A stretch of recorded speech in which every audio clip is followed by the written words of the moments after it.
iconic venues in the world, and actually a venue that WWE regard as home for WWE. This is where WWE were based, kind of in the 50s, the 60s. This is where Bruno Sammartino sold out the Garden like 170 odd times because they would run shows there at least once a month. And so, like, Garden is home. And, you know, there's famous sayings within the McMahon family that, you know, whatever the Garden tells you, like, however the Garden reacts, that's how business is doing. So, you know, if something's good, if something's hot, if something's popular, then the Garden will tell you if they like it. If something's not that great, the Garden will tell you if it's not that great. Like, that's how business was run.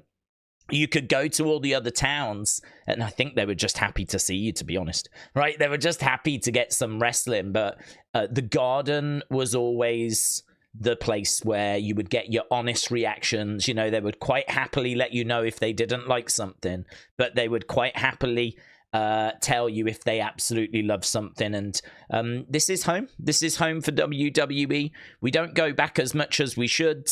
It's a very, very special venue. It's the venue of WrestleMania 1. It's the venue of WrestleMania 10. It's the venue of WrestleMania 20.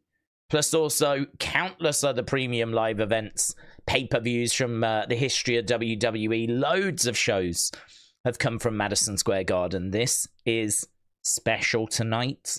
This is special, right? A lot of people have been saying, are we going to be getting like the Wyatt 6 tonight, stuff like that? Genuinely don't know. The only thing I can tell you is there are no rumors that we're getting them, right? I haven't read anything that they're going to be on the show, but they are...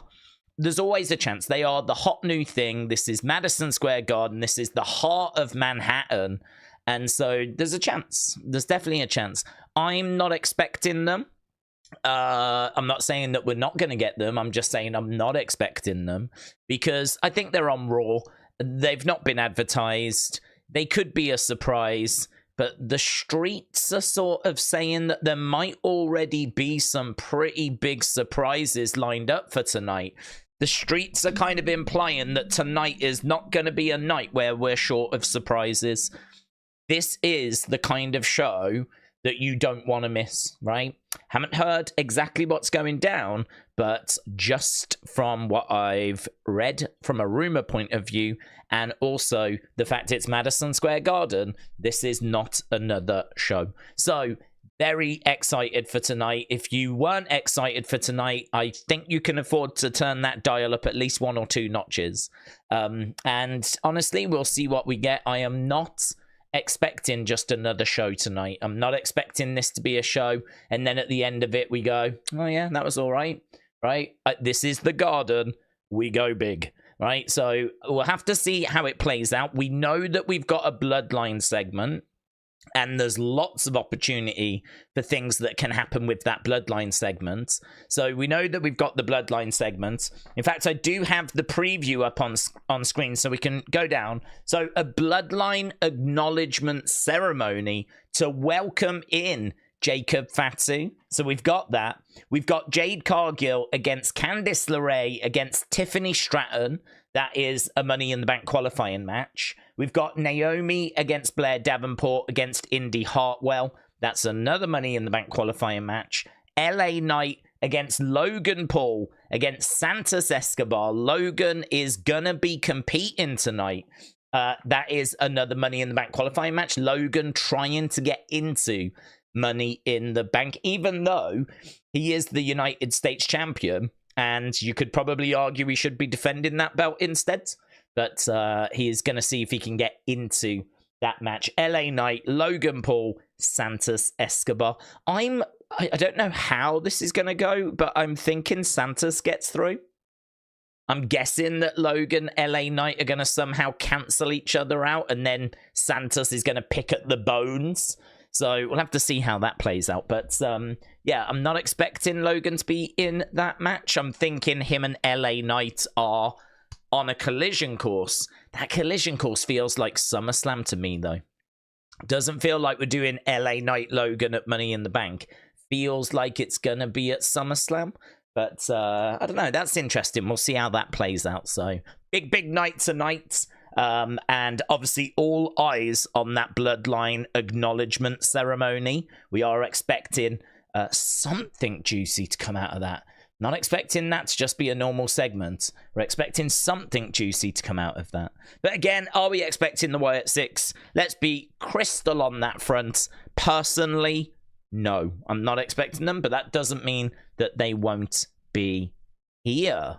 Right, let's get into a couple of super chats. Then we can get into the chat. Your boy Kermit said, we'll be at an indie wrestling show, so I'm going to miss SmackDown. Hope everyone enjoys the show. Retweets are saying that Howdy is going to come for you, Daze, says your boy Kermit. Your boy Kermit, shout out to you, my friends. Have a great time. This is what I would say is maybe when you finished your show, try and catch up with SmackDown. I don't think this is a show that you're going to want to just read about. Again, I know I'm making it sound like I know a load of stuff. I don't. But there's just been so many little... You know when you can tell there's just something in the air? You know when you can just tell that, like, there's just been a lot of buzz, a lot of noise. I'm seeing a lot of excitement. I'm seeing a lot of cryptic clues. I'm seeing a lot of teases, which could all ultimately turn out to be nothing. But it's not often that I see what I'm seeing. It's not often that I see, like, this kind of activity, this kind of energy. And definitely feels like there's something in the air at the moment. So, yeah, I would say this is probably one you don't want to not watch. I would say tune in. But it's hard to know what to expect. As we said, there's a few thoughts as to what it is that we might end up getting. Tame Impasta, shout out to you, my friends. Tame Impasta with 1,000 squiggles. I don't know what that is. But it is so appreciated, my friends. It's funny, actually. I just run out of squiggles. I really did need to get some more. So a big shout out to you, Tame Impasta. Tame Impasta said, I hope you're doing well, Chief. Tame Impasta, I hope you're well as well. Also, my friends, it's good to see you. It's so great, actually. I'm so grateful. I'm grateful to Tame Impasta, but I'm so grateful to people like Tame Impasta, and people like Tame Impasta that I feel kind of really found us at some point this year, and probably due to Nightbirds. And it's just so great to see that people are still around as we're kind of moving forward with the Wyatt 6 story. But not only that, I mean, there's other stuff that's going down, of course. You know, I mean, this Bloodline story, everything's going to start heating up now. I sort of feel, you know, like we just went through this bit of a lull after WrestleMania. And I don't mean that in a disrespectful way, because I was entertained, right? Nightbird kept me more than busy. Right? Then you had Liv and Dom, you had King and Queen of the Ring. We've spoke before about how I genuinely feel like we had quite a bit going on and we were eating goods. But actually, if you look at the shocks, if you will, the OMG moments, yeah? Not loads. I would say that everything's been pretty solid. Maybe not spectacular since WrestleMania. I think for those people that tune in for the spectacular, they've probably been a bit disappointed. I think for those of us that just want shows better than what we saw a few years ago and just want to tune in and follow the stories, knowing that they're going to build to something big in the future, I think we've had pretty good. I think there's been some really good in-ring action. I think we've had some little twists and turns. Liv and Dom was really good. The whole Chad Gable thing was good. Nightbird was incredible. As we said, King and Queen of the Ring I really enjoyed. So since WrestleMania, it's been a little weird. We've done a few things kind of to get through, if you will. But I really feel like now we're on the verge of something massive, and that is SummerSlam. SummerSlam's the second biggest show of the year. You could make an argument that it is a Royal Rumble, but I think from a financial point of view, it's actually SummerSlam that generates more money. It is the WrestleMania of the summer. And it's, you know, it's go big or go home when it comes to SummerSlam. I don't know about you, I always worry a little bit about when SummerSlam's done, because historically, in recent years, things don't do that well after SummerSlam. I really feel like we build to WrestleMania, then we go down, but we come back up for SummerSlam, and then I feel like we go down towards the end of the year, and then we hit January and we start the build to Royal Rumble and the build to WrestleMania, and then we're right back in it again. But there's not really that next big event after SummerSlam. You know, we have got events, and there is Survivor Series, but Survivor Series, it's in like the end of November, right? It's snuggled up to December. It's very cold. We're not doing stadium shows. They're indoors. And obviously last year was amazing because we got Randy return, we got CM Punk, but we're not going to be able to match that again this year. We could do something cool and exciting, and, you know, I'm sure that it'll be good, but I can't sit here and tell you it's going to be WrestleMania. I can't sit here and tell you it's going to be SummerSlam. I can sit here and tell you that we're building towards SummerSlam, and that I honestly think it's going to cook, right? And I honestly think that we're about to enter a period of a month or so where we're going to have a lot of fun. I do, in that same breath, then have to say, but as soon as SummerSlam is done, I am a little worried, because I don't know where that next show is. I suppose in a way it would be Survivor Series. It would be Survivor Series right at the end of November. To go from August to November is a little bit silly in my mind. I feel like we could do with something in October that's quite big. I mean, I suppose they try to make the Saudi shows like feel like they're quite big, but I don't know.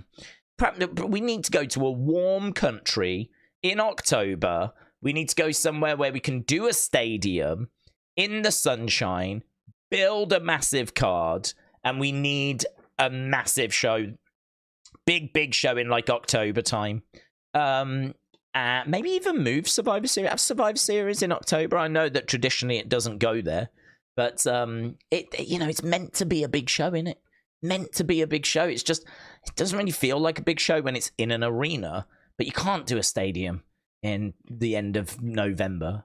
I don't know what Florida's like, to be honest. I don't know if you could do like a stadium in Florida, but there's countries that are always hot that you could always go to, and you could always run a stadium, you know, but don't know. We'll have to see. That's their problem, innit?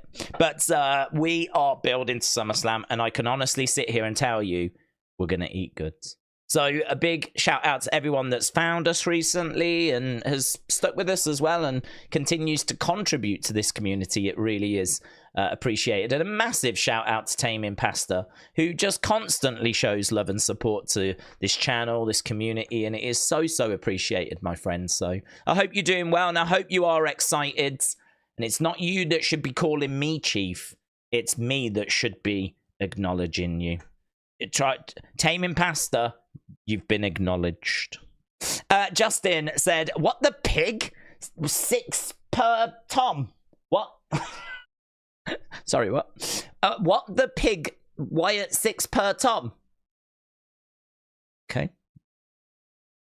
Can you send that in, but in English? And then what we'll do is we'll chuck it around and we'll have a conversation about it. I got pig. I got the word Tom.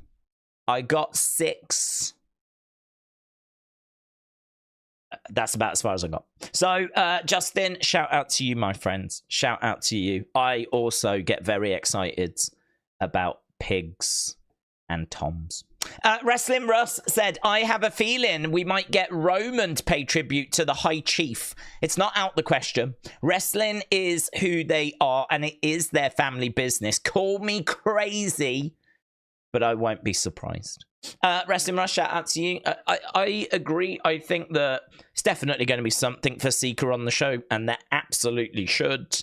We're talking about a legend. We're talking about someone that I spoke about this. I forget what video I spoke about it in. I speak in quite a few different videos, but for me, that's maybe my earliest memory of like a tag team, if you will. I mean, you can go back before. I mean, clearly tag team wrestling was around decades before the Wild Samoans. So you can go back before the Wild Samoans. But for me, growing up, it was a bit strange, actually, when you grew up kind of in the 90s, because really your visibility in wrestling only went back as far as WrestleMania 1. Like, there are no tapes that you could find that would go back before that here in the UK, right? So, like, if you had WrestleMania 1, that would get you back to about 1985, right? But there wasn't really a way of getting back to the 81, 80, late 70s. Like, I'm sure there could have been tapes. There could have been, but I don't know of them. And sitting here right now, I still wouldn't know of them, right? I'm not aware of them. I mean, I don't know if there was any tapes of the British wrestling stuff, but that's not going to help me much learning about, like, the territories or learning about, like, WWF before WrestleMania 1, you know? So for me, like, it's kind of that early 80s periods, early to mid 80s period where you've got like tag teams and, you know, you could get the odd Coliseum video that would give you some old matches on. So my knowledge, if you will, growing up probably extended back to about the Wild Samoans. And everything else before that was very in the dark. And I still feel, to be honest, I mean, I've been able to piece stuff together, of course. You know, it's lovely going onto the network and watching some of that old footage and watching a few documentaries and things like this. But it still feels to me like there's a job that needs doing, which is someone needs to blow the doors off 1960s, 1970s WWF. Someone needs to do a proper in-depth look, documentary looking at the 60s and the 70s. 80s are very well documented, certainly from 85, because of the pay-per-view, like WrestleManias and SummerSlams and things along those lines. A little bit, you know, not much in the early 80s, but there's shows that you can find on the network, right? We you know, we can get back to Hogan winning the title from the Iron Sheik in early 84. You know, so it's not too bad, but 60s and 70s, it's still quite dark. You have to put pieces together yourself, really. This is why I love Bruno Sammartino, because for me, he is the 60s. He is the guy that has the belt in 63 and then carries it pretty much throughout that whole decade. So if you want to talk about wrestling in the 60s, there's only really one name you need to talk about, and that is Bruno Sammartino when it comes to WWF. In the 80s, you know, you've got a few other people in there. Pedro, you've got Ivan Koloff, you've got Bob Backlund, you've got Superstar Billy Graham, Bruno Sammartino for another run as well. You know, you've got a little change at the top. You've got, obviously, your Pat Pattersons and people underneath. But, you know, you're having to kind of piece together a few things. I feel like there's a big piece of work for someone to do with 60s and 70s.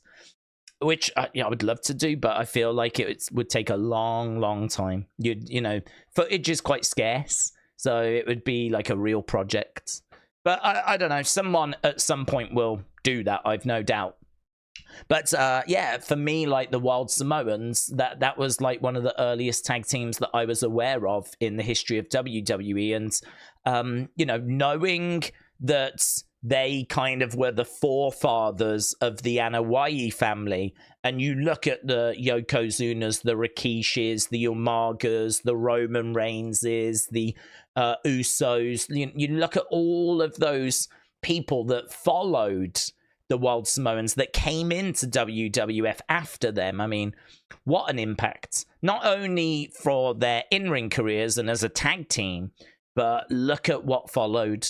Look at the dynasty that they helped to kind of set up and establish and create, that Anoa'i family. So, yeah, I mean, honestly, you can't really celebrate them enough. So definitely there'll be a graphic at the start.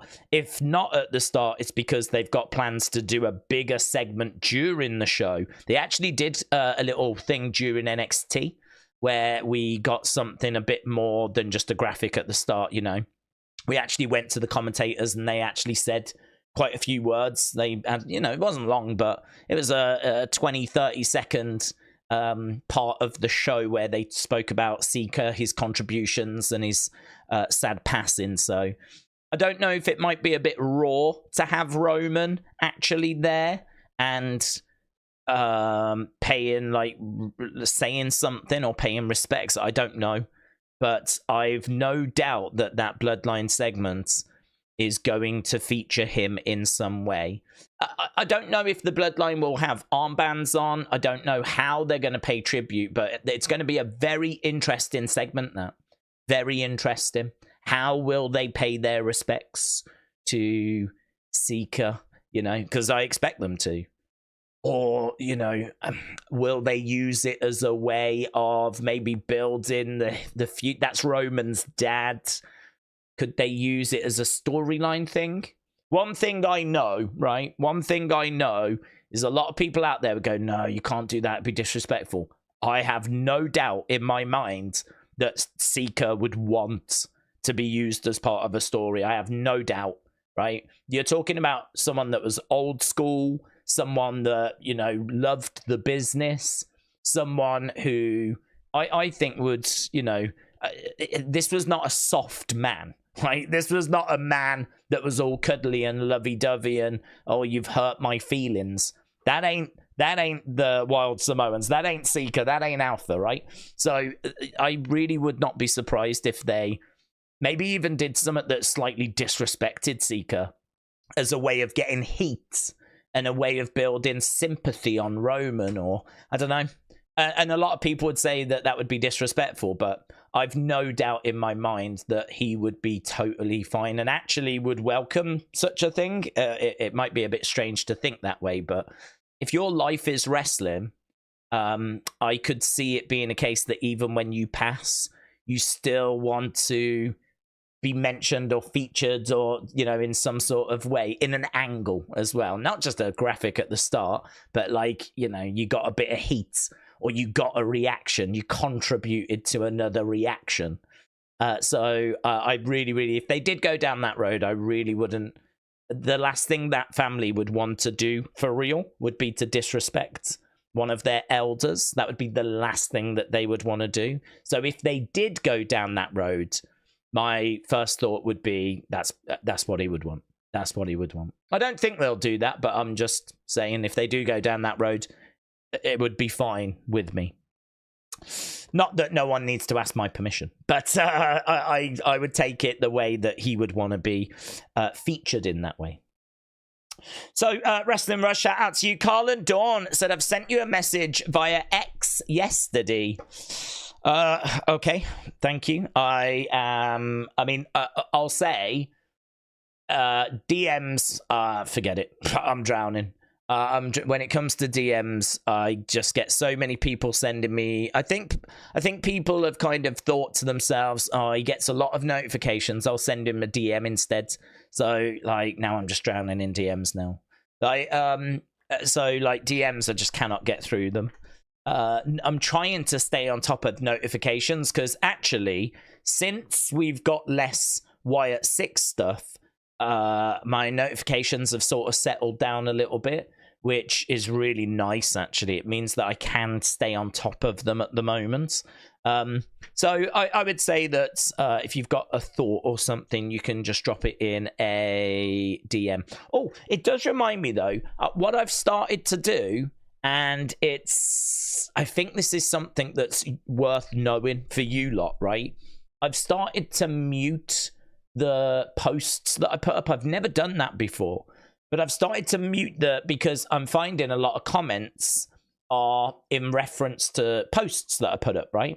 And they're good, they're interesting, but I would much rather that my notifications weren't filled with, say, responses, but were filled with actual thoughts and theories, right? Like, oh, I've just noticed this type thing, right?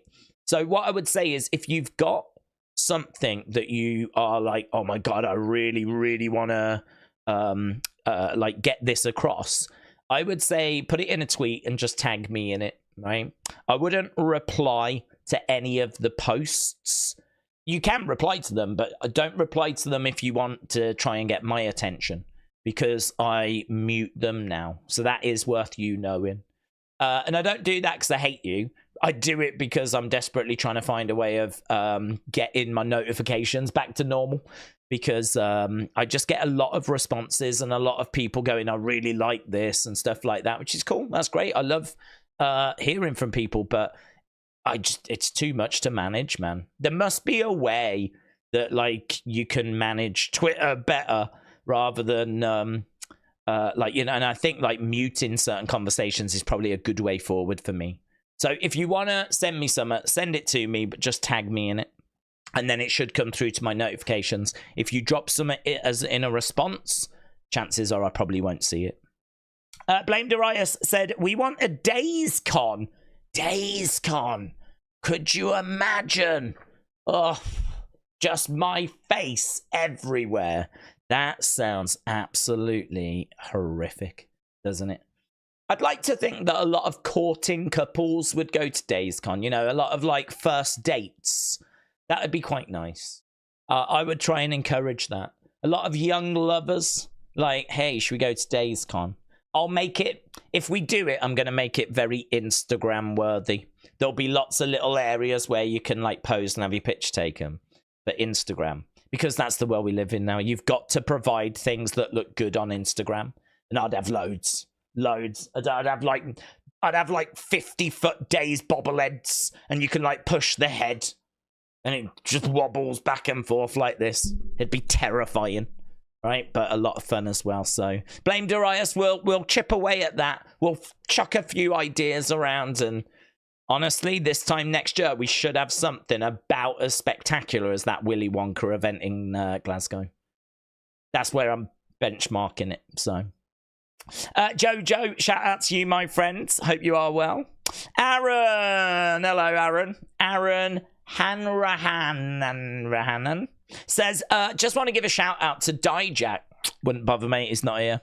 I don't think he tends to join us, so that's a bit of a wasted message. Just want to give a shout out to Dijak. Never really watched NXT. Oh, okay, hater are you? Cool. But he was so awesome in his interview with Sean Ross Sapp. He really had me rooting for him. He really tried his best with everything, and I hope he gets a good deal. Aaron, shout out to you, my friend. Really appreciate the support. We spoke about Dijak member stream and last night's Unseen video. I hope you enjoyed it. I got really good feedback from that Unseen video.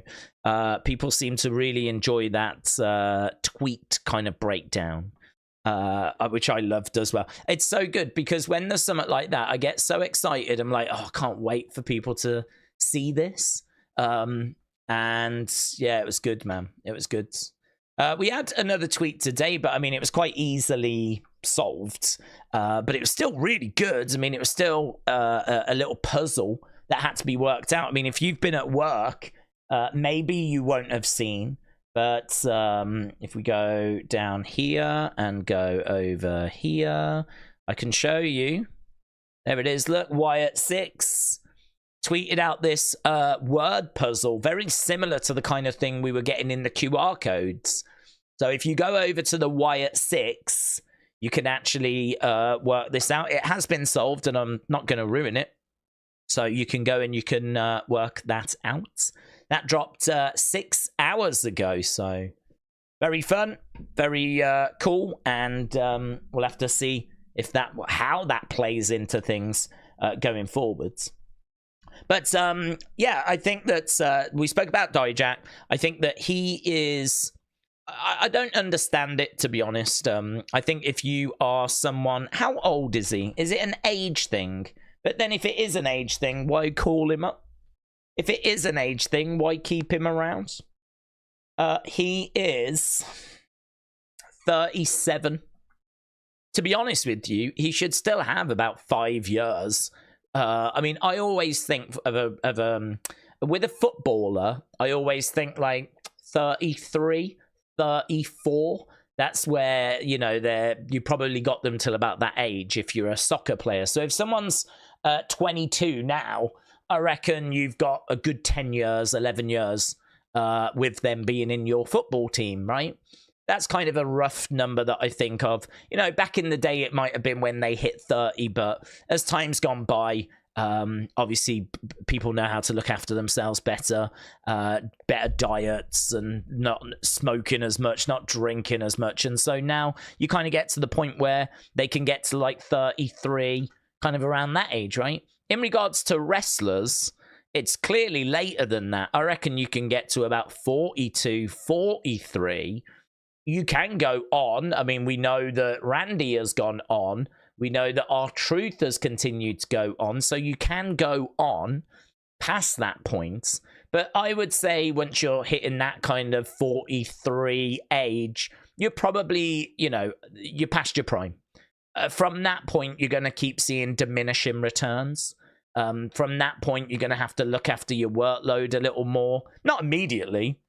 I'm just saying that, like, for me, you've got until that, and then, you know, you're probably peaking around 40, and then, like, you know, down you come. So by the time you get into, like, 42, 43, you're probably already on the decline, but you've still got a long, long, long, long way to go.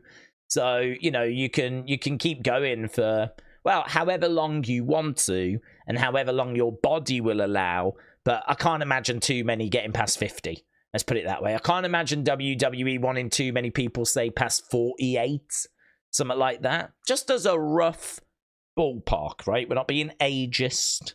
We're just being, like, realist with the fact that sports people can't go on and on and on and on and on forever, right? You ain't got football players playing when they're 60, right? So, I'm looking at Dijak. He's currently 37. So, rough ballpark, 5-6 years. Would still have time after that. 8 years could still keep going. 37 to me is not a problem. Not a problem. So I can't say that I look at that and think that that was the reason. The sad truth, though, is that they have kids that are like, well, Javon Evans is 20. He's in NXT and he's 20. So do you invest in 20, 21-year-olds who you've got 20, 25 years worth of a career to get out of them? Or do you invest in someone that's getting closer towards 40? I don't think that's the reason, but I cannot think of any other reason. I can't think of any other reason. You've got a guy there who is 6'7", or that's his build height. 6'7", right? So he ain't small. 6'7", someone that I would say consistently had some of the best matches in NXT, premium live event matches. Absolutely incredible, right? Promo-wise, solid. I wouldn't say spectacular, but equally, I would not say something that let him down, right? I would not say, yeah, it's his promos. I would say that his promos were fine when given the opportunity. I don't know that there was, like, kill shots that were in there. I don't know that there was anything that kind of sticks in your mind.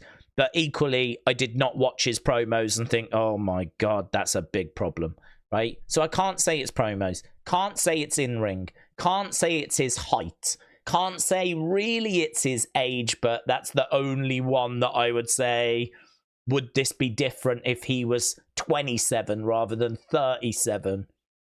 Maybe. Character? I mean, well, they can change characters, right? They can change characters. So he obviously was given T-Bar, which no one would have got that over. Then he went back and had this Dijak character. I think he had found his footing with it. I think he had made it his own. He gets called up. He got called up 2 months ago. If this guy was stinking the place out, why call him up? Why call him up? I mean, unless there's been a run-in, unless he's been a bit difficult backstage, which he's obviously not going to admit to. You know, if we were to hear from Triple H and Triple H was like, man, this guy just constantly complains, constantly moaning, you know, not a team player, maybe it's something like that, but he doesn't come across that way. He doesn't strike me as being that type of person. But this is kind of where we are with Dijak.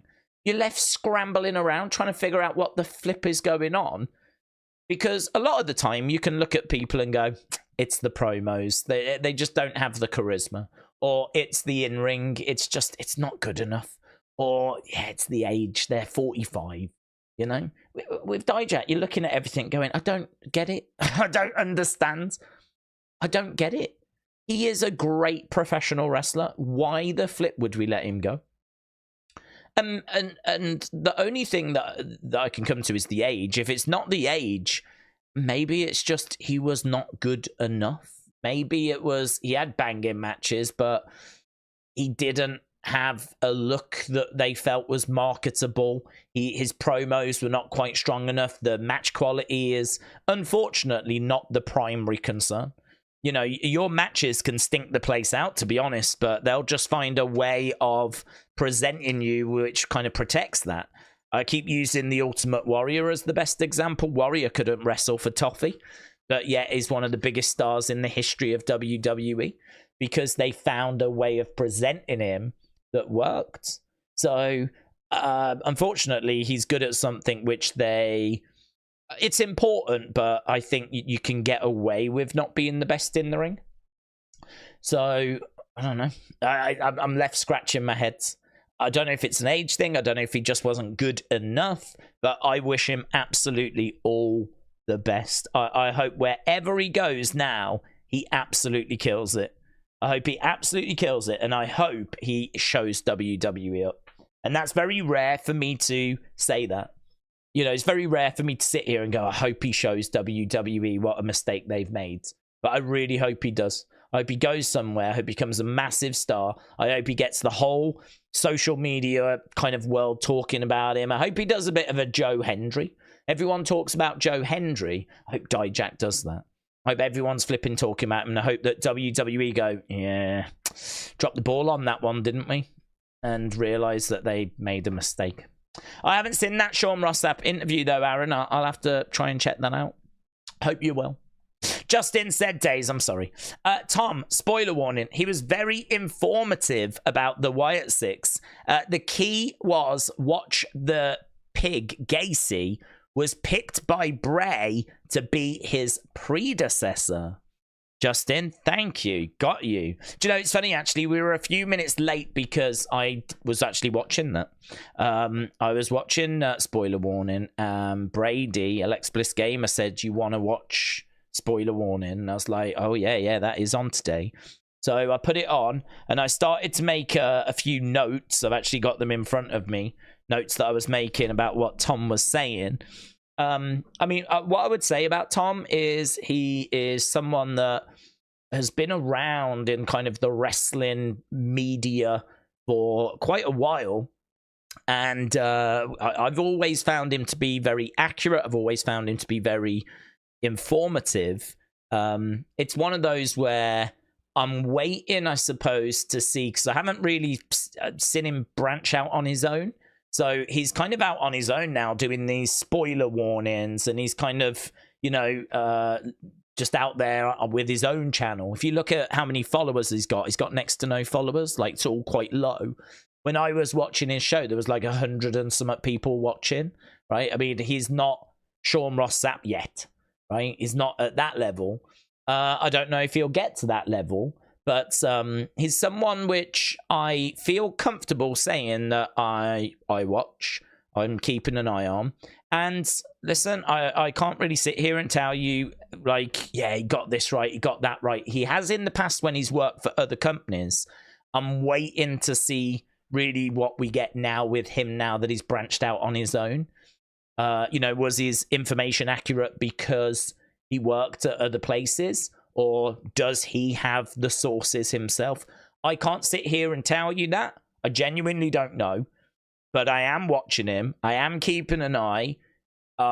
He's on my list of someone to be aware of until he proves me otherwise. And yeah, I think he's definitely worth checking out at the moment. So I would say watch it. But like most things with wrestling journalists, I would say treat it with a grain of salt.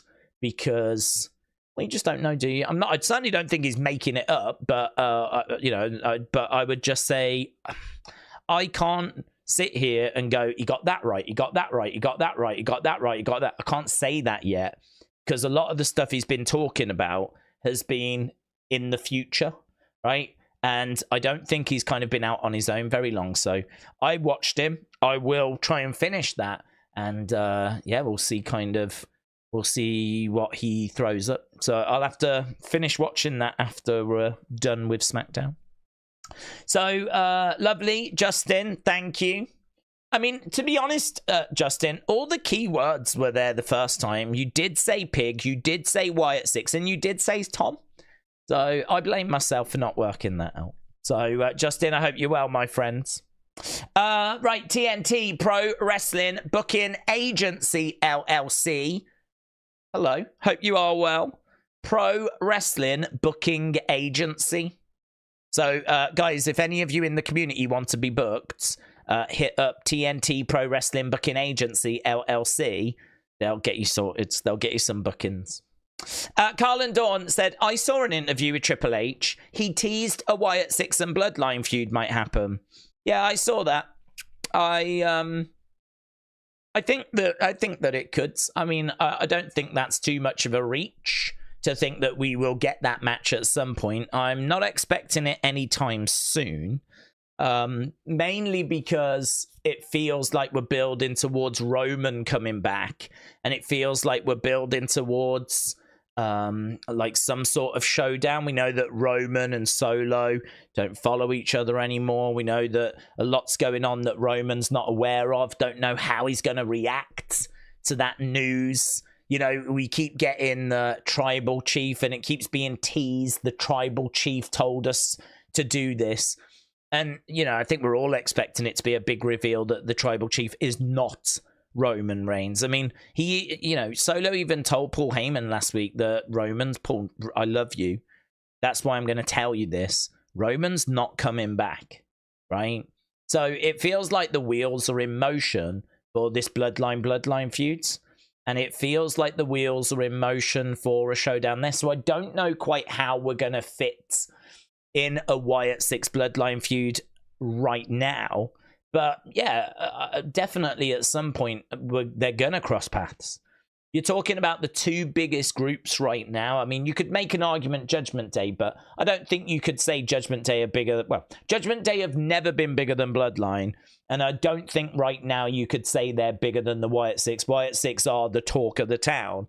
So yeah, definitely makes a lot of sense to kind of smash those two teams together. But I just don't think that's going to be happening anytime soon. I could be proven wrong there. Wyatt 6 might pop up and attack them tonight, right? But I'm just thinking it feels like it feels like Solo is building towards a feud with Cody. And, you know, it feels like we've got Randy, we've got a few other Kevin Owens, you know, we've got Jacob Fatu that's just joined. It feels like that's the story right now. And then after that, maybe Bloodline after that. So I just don't know when you do Wyatt 6. Plus, it feels like Wyatt 6 are on Raw, doesn't it? Feels like they're over on Raw. So are we really going to be getting them coming over to SmackDown, like, to do a proper feuds with the Bloodline right now? So I can see it happening. I'm just not sold on it being right now. But yeah, I saw those comments from Triple H and generated excitement, as it should. I think that would be a feud that people would be very excited by, and a feud that I think people would be really up for. And as I said, it's just when do we do it? When do we do it? As part of that one, it's not so much, I don't look at that one so much on the Wyatt 6 side. They're free. They can go after anyone right now. The only thing I'd say is they're on Raw, or it feels like they're on Raw. So that might be a little barrier. But it's more the Bloodline are just a bit busy at the moment.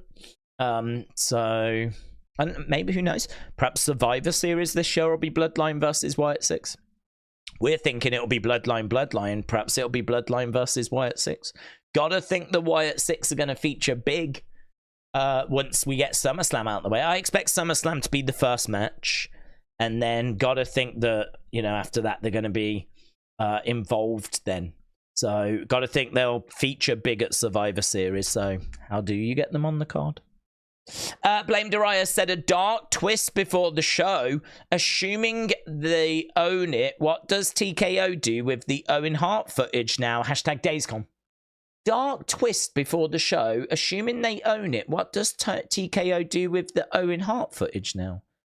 What do you mean? I don't know what you mean by that. What would they do with it? I mean, they've got it. It's on the network. There's been a DVD that came out about Owen, which I don't know if that's on the network as well, actually, like the Owen Hart DVD, or the documentary. So I don't know. I don't know what you mean by that. I don't know what we do with the Owen Hart footage. It's available. It's not like it's all the Owen Hart footage was took down from the network. It's you can watch his matches. You can go back and enjoy the Owen Hart story.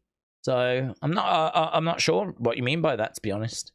What would they do? I don't know. I'm confused. What would they do with it? What would they do with it? Put out another DVD? The DVD market's dead.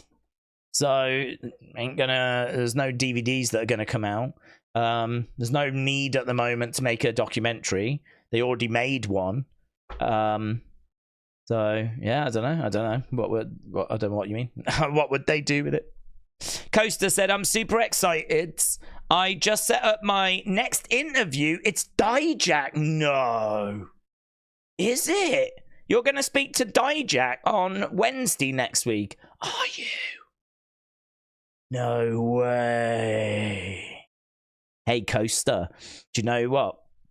Blame Dryer said the over the edge footage. Oh, that'll just be locked away. I mean, there's no way that's gonna get shown, is it? That won't be shown. That no one at TKO is gonna go, do you know what we should do now?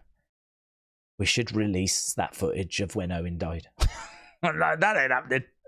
So nothing is the answer to that. Coaster, that's really interesting about Dijak, right?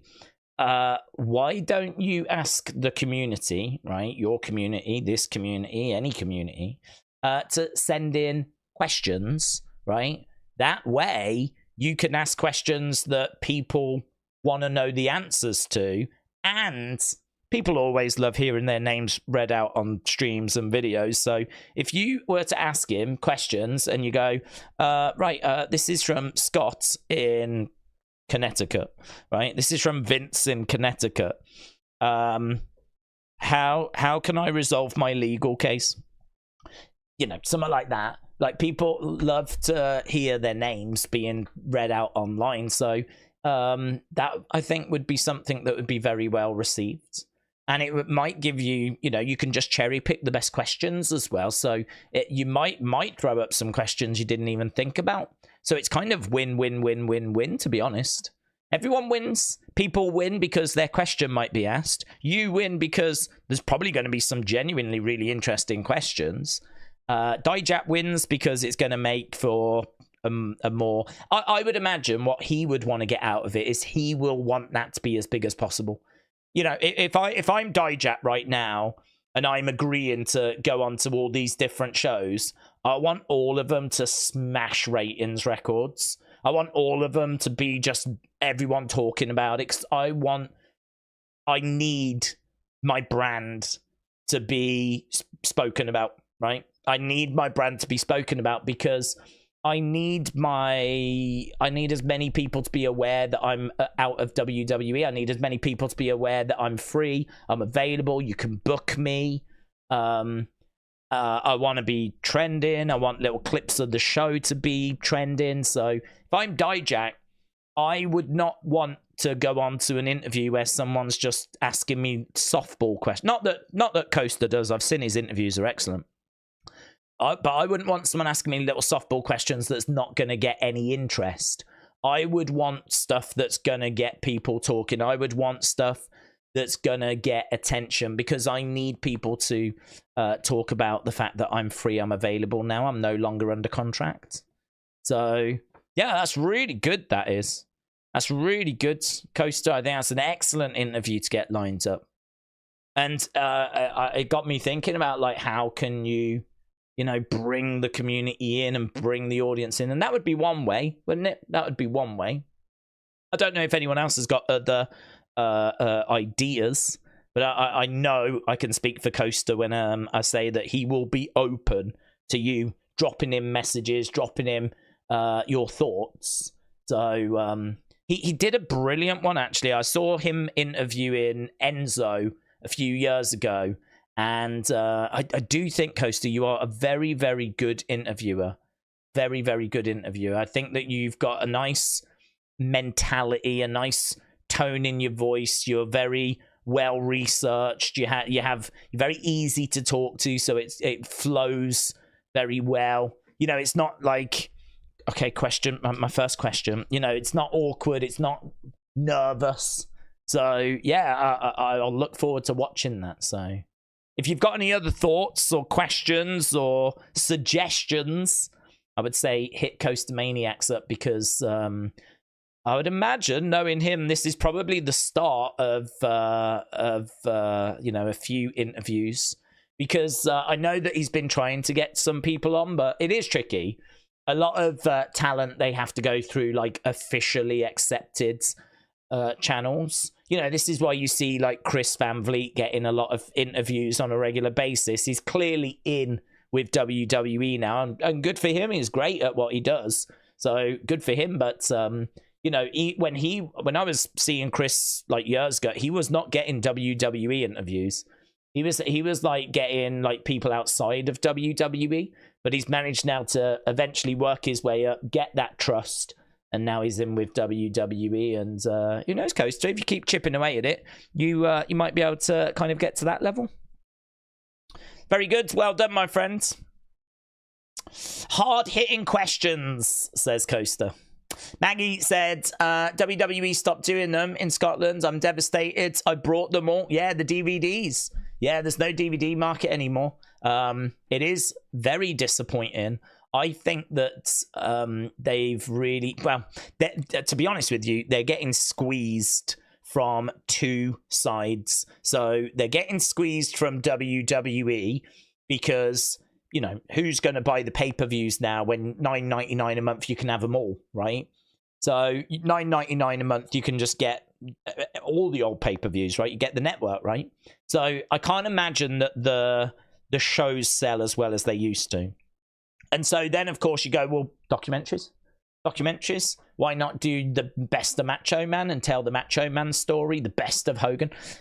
They've done a lot of those, of the big key characters, but you can always do more, right? You could do one on Roman, you could do one on flipping Bailey, you could do one on Becky, right? Seth, you can do one on those.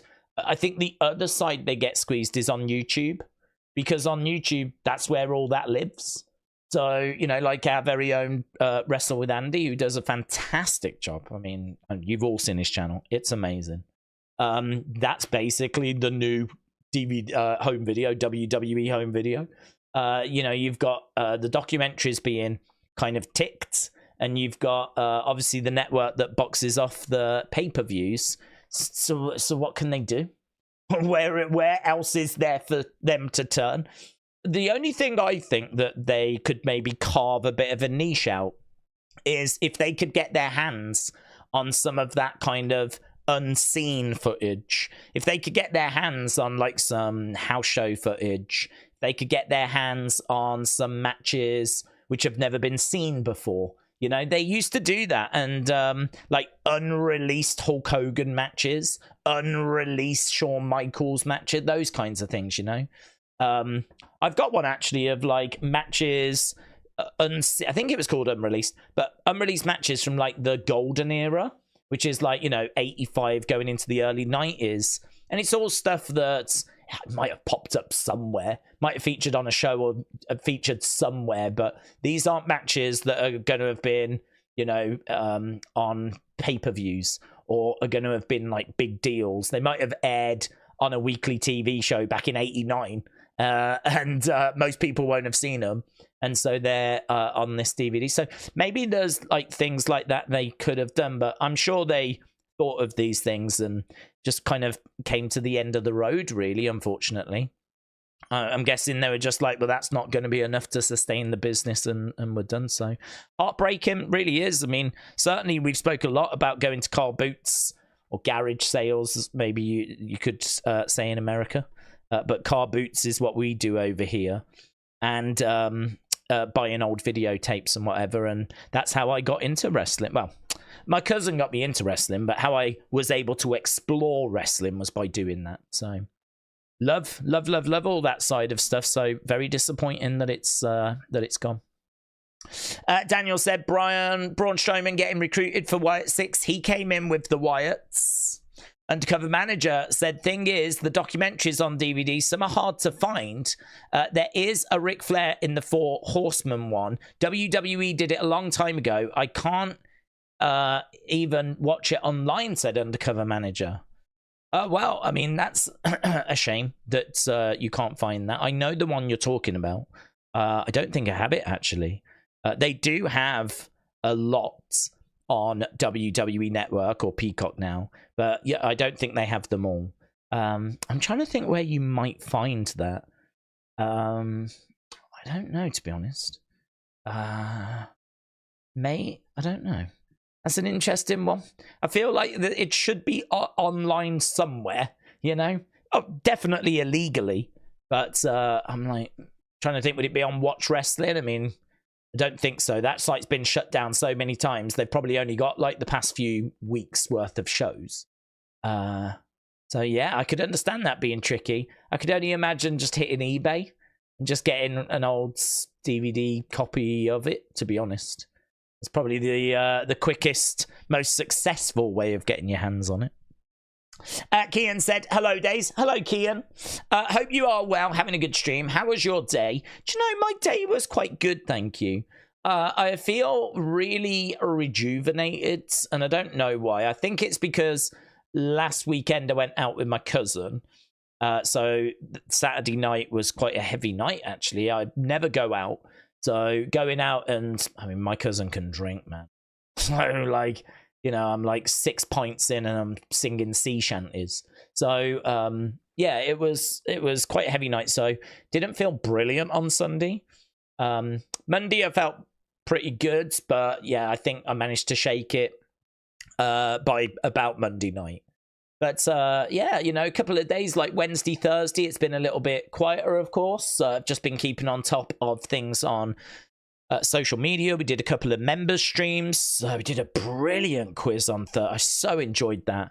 We did a quiz on Thursday where we had all of the recent figures that have come out from like Elite Series 60 all the way to like Elite Series 111. And we had like 20 odd minutes to just try and go through and figure out all the different figures that had been released and what series they were in and everything. And so it was good. Member streams are quite good for that, to be honest, because obviously we're not watching anything. I don't like doing that stuff on these streams because the conversation keeps flowing, and obviously we're getting ever closer towards SmackDown. So we can't be doing that stuff when we're watching shows, but that's where the member streams kind of come into their own because we're not watching anything. So that was really good on Thursday. And yeah, I don't know, I just feel really good. It's really revitalized and ready for the weekend. So we're here tonight for SmackDown. We are here tomorrow for UFC, and I will try and do some after UFC, but it might be a little tricky. I might even do some before UFC, I'm not sure. But big UFC stream tomorrow. Should be a lot of fun. Conor McGregor was going to be on it, but he's dropped out. So that's a real shame. Should still be a good show, but yeah, real shame that Conor's not on it anymore. But obviously we need to do Money in the Bank predictions on Sunday. So yeah, across the two channels, there will be plenty of stuff on the way. So I'm surprised that Dijak is leaving, said Kian. And RIP Sika. Is UFC happening this weekend? Yes. I think Jimmy will return to go after Solo. Could get Jimmy back tonight. Yeah, could get Jimmy back. AKF said, Daze, did you see that Raw gained 330,000 viewers during the Liv Morgan segment? I didn't. Maybe I'm old school. right? But the quarter-hour breakdowns, they don't really do it for me. The reason why I say that is because I don't know that people are sat at home and they hear they're not watching, and then they hear that Liv Morgan's on, and then they turn the TV on. Like, I just don't know that that's what happens. So, like, I struggle with the quarter-hour breakdowns. For me, I think quarter-hour breakdowns are really good for knowing what your lead-in is and how you start. Then, how many people left? Then, how many people did you get at the start of hour 2? So, you know, without even looking at this breakdown, I promise you I haven't. Was that Liv segment at the start of an hour? Because what happens is a show ends and then people change the channel. So it might be that you want to watch, I don't know, Wheel of Fortune. That finishes at 9. And then you're like, oh, I'll watch the last 2 hours of the wrestling. And so then you turn the channel over. So then it's not Liv that drew those viewers in. It's the fact that Wheel of Fortune ended and you planned to turn the channel over anyway, right? I think the quarter-hour breakdowns are good for showing you if you can retain people, right? If you've got them, can you keep hold of them, right? And I do think that where you've got some little increases, like, you know, if Punk comes onto TV, I could believe it being a case that more people will tune in because it's CM Punk, right? I just don't know that, like, Liv and Dom's story is going to have that effect. And I would guess that would be at the start of an hour. And I would put that down a little bit more to the fact that it's the start of an hour and it is people changing channels naturally. So I feel like that report is quite a complicated report. It's very simple. Here's the segments in 15-hour blocks, right? But what's more complicated about it is the reasons why things increase and decrease are maybe not as obvious as just we put that on TV and it went down. We put that on TV and it went up. It's a lot more complicated than that report. Like the reason as to why things like that happen.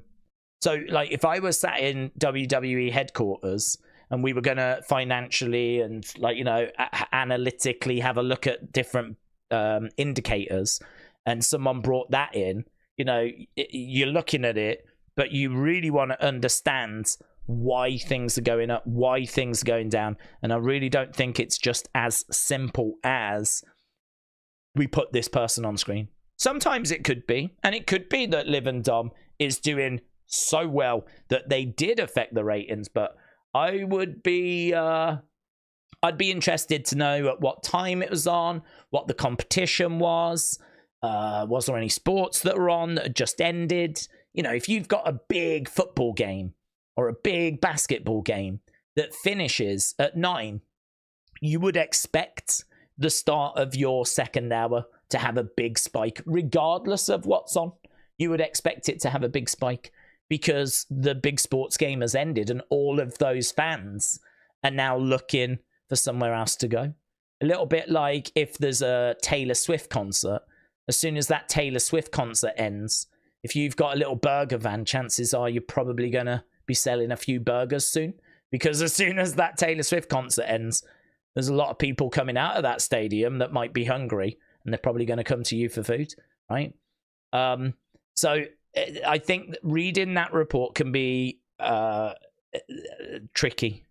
I don't know that it's possible. Well, it is possible, but I don't know that it's really a report that you can just look at and get all the answers from. I really feel like it's a report that you have to use in conjunction with other reports. You really have to look at other data. And, you know, I would say that as well, actually, about the overall ratings number, maybe to a lesser degree. But I would say that you need other reports if you're looking at overall ratings as well. But to be honest, this is why we don't talk about 15-minute breakdowns. This is why we don't really sit here and like break shows down by ratings. There are channels that do that, but I just think there's too many factors at play. There's too many things which could be due to external forces, and that kind of makes it a lot harder to read. I was listening actually to Brian Alvarez, just to move on from the 15-minute breakdowns, but I was listening to Brian Alvarez. He was saying that he believes now that the AEW rating from last week, which was like 500,000, he believes that's because they didn't have Big Bang Theory as the lead-in. And he was like, that's good and bad, because they do have it back now. And this week they got back to 680, right? So they were down at 500,000. Now they've got Big Bang leading back. They go up to 680, right? But the bad sides is, well, what if you move to a channel, or what if that show moves and you don't have that as the lead-in anymore? If you take that lead-in away, then all of a sudden, what does that mean? That Dynamite just collapses into the 500,000 range now? Is that really where they are? So it's that was quite an interesting conversation, because a lot of people might look at the 15 minutes breakdowns, they might look at overall ratings, and they might say, well, this week is a much better week, and it's because Okada was on the show, and it's seemingly nothing to do with it. I mean, according to Brian Alvarez, who looks into obviously the numbers with Dave Meltzer, they've come to the conclusion it is the lead-in. It's not even the AEW, it's the show before AEW that's affecting AEW. Isn't that mental? Last week it was Black Panther that was on before AEW, and it meant that they had very few viewers that were on the channel by the time AEW started. And so as a result, they started at a lower number, and it just kind of got worse, really. It started low, and then obviously with TV shows, you tend to get people leaving it as the show goes on, right? And, here I think it largely just stayed flat, right? But normally what happens is you have the Big Bang Theory, which for some reason does monster numbers still. And so you get loads of people coming in. And then throughout AEW, it just kind of, it dies off. But you've already got that big number at the start. That big number at the start when your show first started. You've already banked that as part of your average. So you have to factor that in when you're working the ratings out. So it's crazy, isn't it? It's crazy. This is why, I think it's very difficult to look at ratings and actually decipher them. I heard people talking about the Kendrick Lamar concert last week, saying that was a big reason. Kendrick Lamar did this concert on TV, and that's why no one watched Dynamite. So just seems like there's all these external factors at play, all these different things that can happen. So yeah, I think the overall number is worth looking at. I think you can look at the 15-minute breakdown number, but I don't know how much you can really take away from those numbers without having it in conjunction with, other things. Oof, that was a walk, wasn't it? But I enjoyed the conversation. Very good. I like talking about that stuff, to be honest, because I sort of feel like I never know who's watching, obviously. And so, ages and all that kind of stuff. I feel like there might be some kids that are watching. There might be some people that have only been watching wrestling for a very short time. There might be some people that have been watching for a long time. There's certainly people watching that know more than me, and there'll be people watching that have only just started out on their journey. So I think we've got a very wide community. And so it's quite interesting to just touch on different subjects, touch on ratings and things like that, because I think it's an interesting topic, and one that I don't think you can really have so much on social media, because you've only got so many characters to play with. Whereas here we've got the luxury of really digging into things and giving examples, and it's a much better platform for those kind of conversations. Way better than Twitter or Facebook or stuff like that. So, I mean, imagine trying to get everything we just said into a flipping tweet. You couldn't do it. So it is good to kind of dig into some of these things sometimes. Harry said, it's my birthday today. Harry, happy birthday, buds. Harry, 13 today. Well done, mate. Happy, Harry, you have a good one, buds. 30, what can you do at the age of 30? I don't think you can do much, to be honest. Is it one of those where maybe at the age of 13 you can have a drink with a meal now? I don't know. I don't know what age that is. But Harry, have a good one, my friends. Have a good one. I'm sure that you can, you know, a little, you know, I don't know, one of those little, have you seen the like half pint glasses? Little cute little half pint glasses. You can, I'm sure you'd have one of them, mate. Sure you can have one of them. Ain't gonna do you no damage. It might do, I don't know. Probably shouldn't encourage giving alcohol to flipping 13-year-olds. But you know, one of the little ones, you know. If we were having a family get together and like my nephew came over and he was like, "Can I just have a little?" I'd be like, "Just have a little." So you probably get away with that, Harry. So you have a good 13th, my friend. Mike said, "Thought I saw you at the Foos last night at Villa Park." Says Mike. No, Mike, that I know there was a lot of confusion. That was Dave Grohl. So yeah, it is. There is a lot of similarity there. But no, I'm not the lead singer of the Foo Fighters. I was not the drummer in Nirvana. But yeah, I can understand that. But I hope you had a good time, Mike. I hope you had a good time. I saw loads of my mates at that gig, you know. I've seen the Foos before. I saw them at a Polish music festival. Why not? I used to go out with a Polish girl. And so I went to this music festival a few years. Amazing, by the way. Amazing. The festival, right? I think I paid like £3, going back like a long time. Paid about £3 and got a 9-inch pizza and a beer for £3. Right? I mean, it was like, I couldn't get my head around it. In that moment, I was like, oh my God, I might die. I might die here. I might die of too much drink and too much pizza. Because if I can just spend £3 and have a 9-inch pizza and a beer whenever I want, I might never get out this place. So, yeah, it was amazing. So, since all the Foos, they were good. Saw Arctic Monkeys. It's funny, actually, because a lot of big bands go to that music festival called Opener Festival. O-P-E-N. And it's got a little dash E-R. Opener Festival. I think they pronounce it Open Air Festival, but it's Opener. And yeah, I mean, there was Arctic Monkeys, there was Nick Cave, there was Foo Fighters. Did we see the Prodigy? We might have seen the Prodigy. Loads, massive names that went over there. Who did I saw? Beyonce's sister, what she called Solange. Saw Solange. She was pretty good, actually. I liked her album a few years ago. She was there. Not Beyonce, just Solange. But yeah, it's good. Really, really good. So yeah, I've seen the Foos. Excellent band. London Askew said, "Hey everyone, I hope y'all's day is good. And why does everyone think Jimmy is going to show up?" I don't know if everyone thinks Jimmy's going to show up, but definitely there is a buzz. I think it's because Jimmy's been away for a while. This is a Bloodline acknowledgement ceremony. I suppose the thinking here is, could we get Roman? Could we get The Rock? Could we get Jimmy? Could we get Nia Jax? I don't know.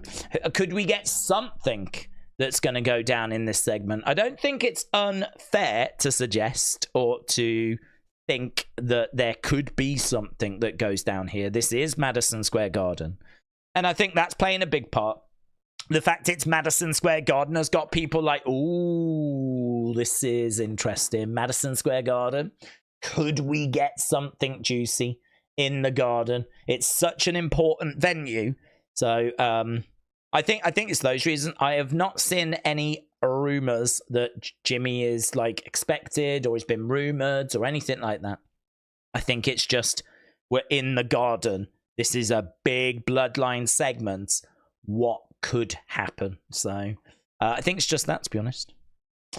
Right, Wrestling Russ said there is a picture on X where The Rock was working out about 30 minutes from MSG. It's trending #1.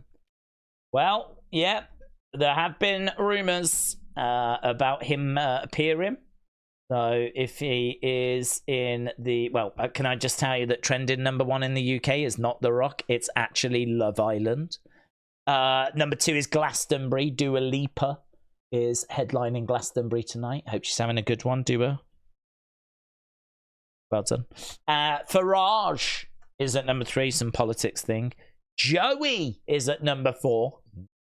And then lots of other things. But no Rock. No Rock. PJ Harvey's trending, though. Why's she trending? Did she do Glastonbury? You're in for a treat if you're watching PJ Harvey. She played a secret warm-up gig. Oh, I like a bit of PJ Harvey. Very good. Right, so we're saying that there's a picture of The Rock doing the rounds, is there? Working out. Yeah, there it is. Might as well show it since we spoke about it. Fan has spotted The Rock at a gym near the arena where SmackDown is being hosted tonight. He's returning tonight, says Chris. Well, there are rumors. There are rumors. So the fact that he's in the area as well is obviously going to fuel those rumors.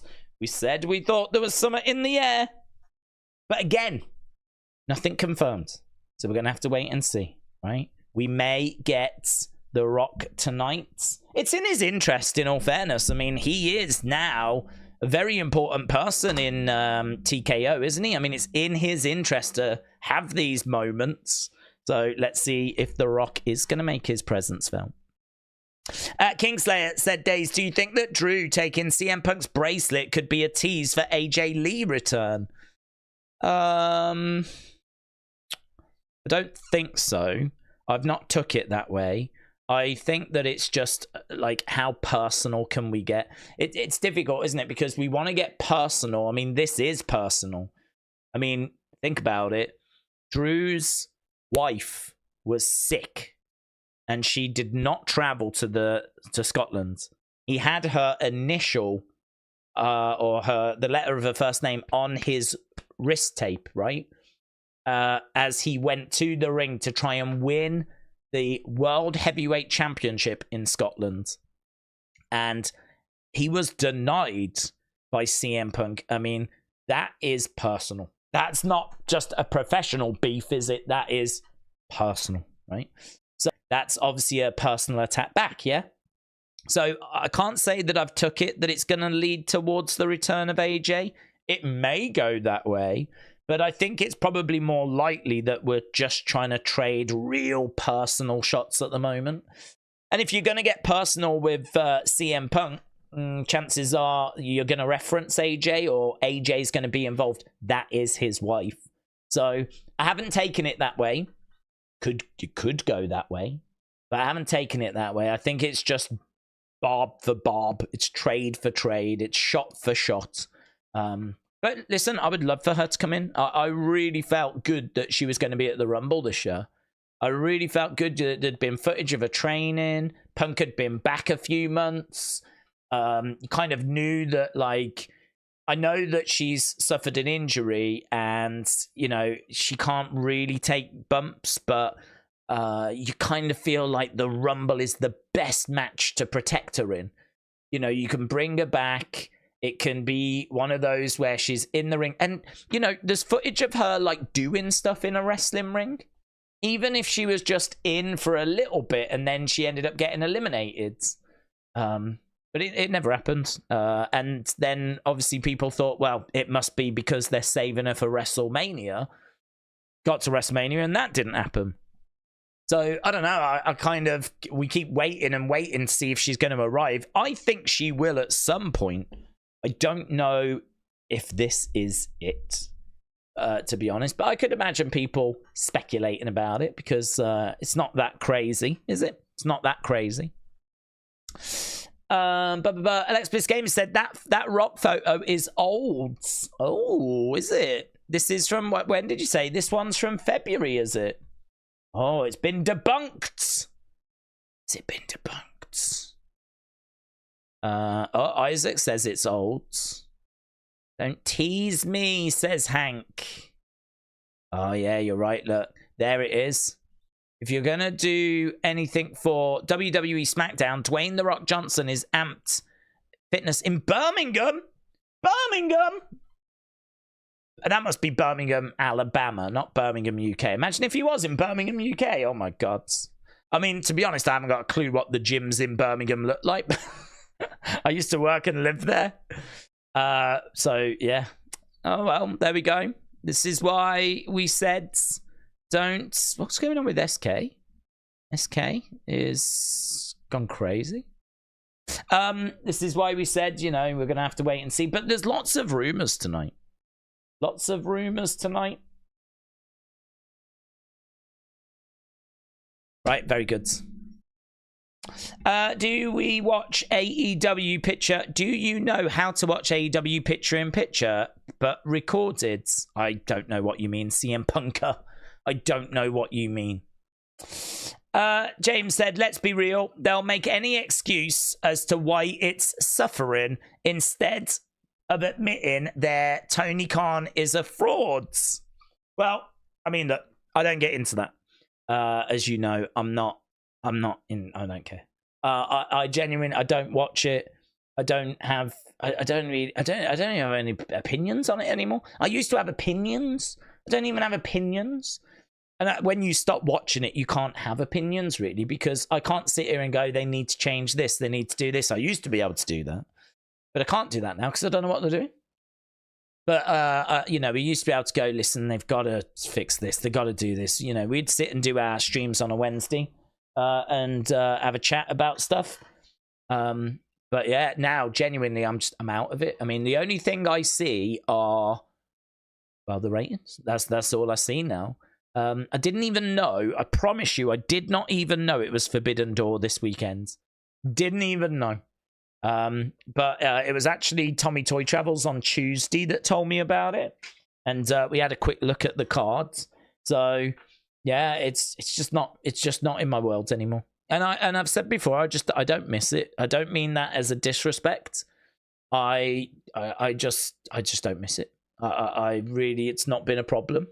I think that's a great shame considering the talent that they've got. So if you watch it and you enjoy it, brilliant. I hope you continue enjoying it. I hope it continues to do well and all of that stuff. But yeah, I've moved on. Cruz said Donald Trump's going to return to lay the smackdown on Fatu and become the #1 contender to Cody Rhodes. Do we see Wyatt 6 against Bloodline at WrestleMania, said Connor. Don't know, to be honest, because at WrestleMania we may be looking at Rock Cody. So I don't know what that means that Roman will be doing. And if Roman comes back, is he going to be with this bloodline? Is he going to be against this bloodline? I don't know. They could run Wyatt 6 bloodline, but you are going to be doing a few different stories then, because you're going to have The Rock going after Cody. You're going to have the Wyatt 6 going after the bloodline. I don't know what Roman will be doing. So I feel like you're a bit disjointed if that is the path that we're going down. So at the moment, I'm going to lean towards no. I don't think they do it for the reason of, I think that we build towards Cody and Rock, and I think the bloodline will support the Rock, and that means that Cody will have to have some support, and I don't know that that support for Cody is going to be the Wyatt 6. It could be, but I wouldn't expect it to be. So no. If the question is, are we expecting that match for WrestleMania? Right now, no. Danny said, I was at Raw 2 weeks ago.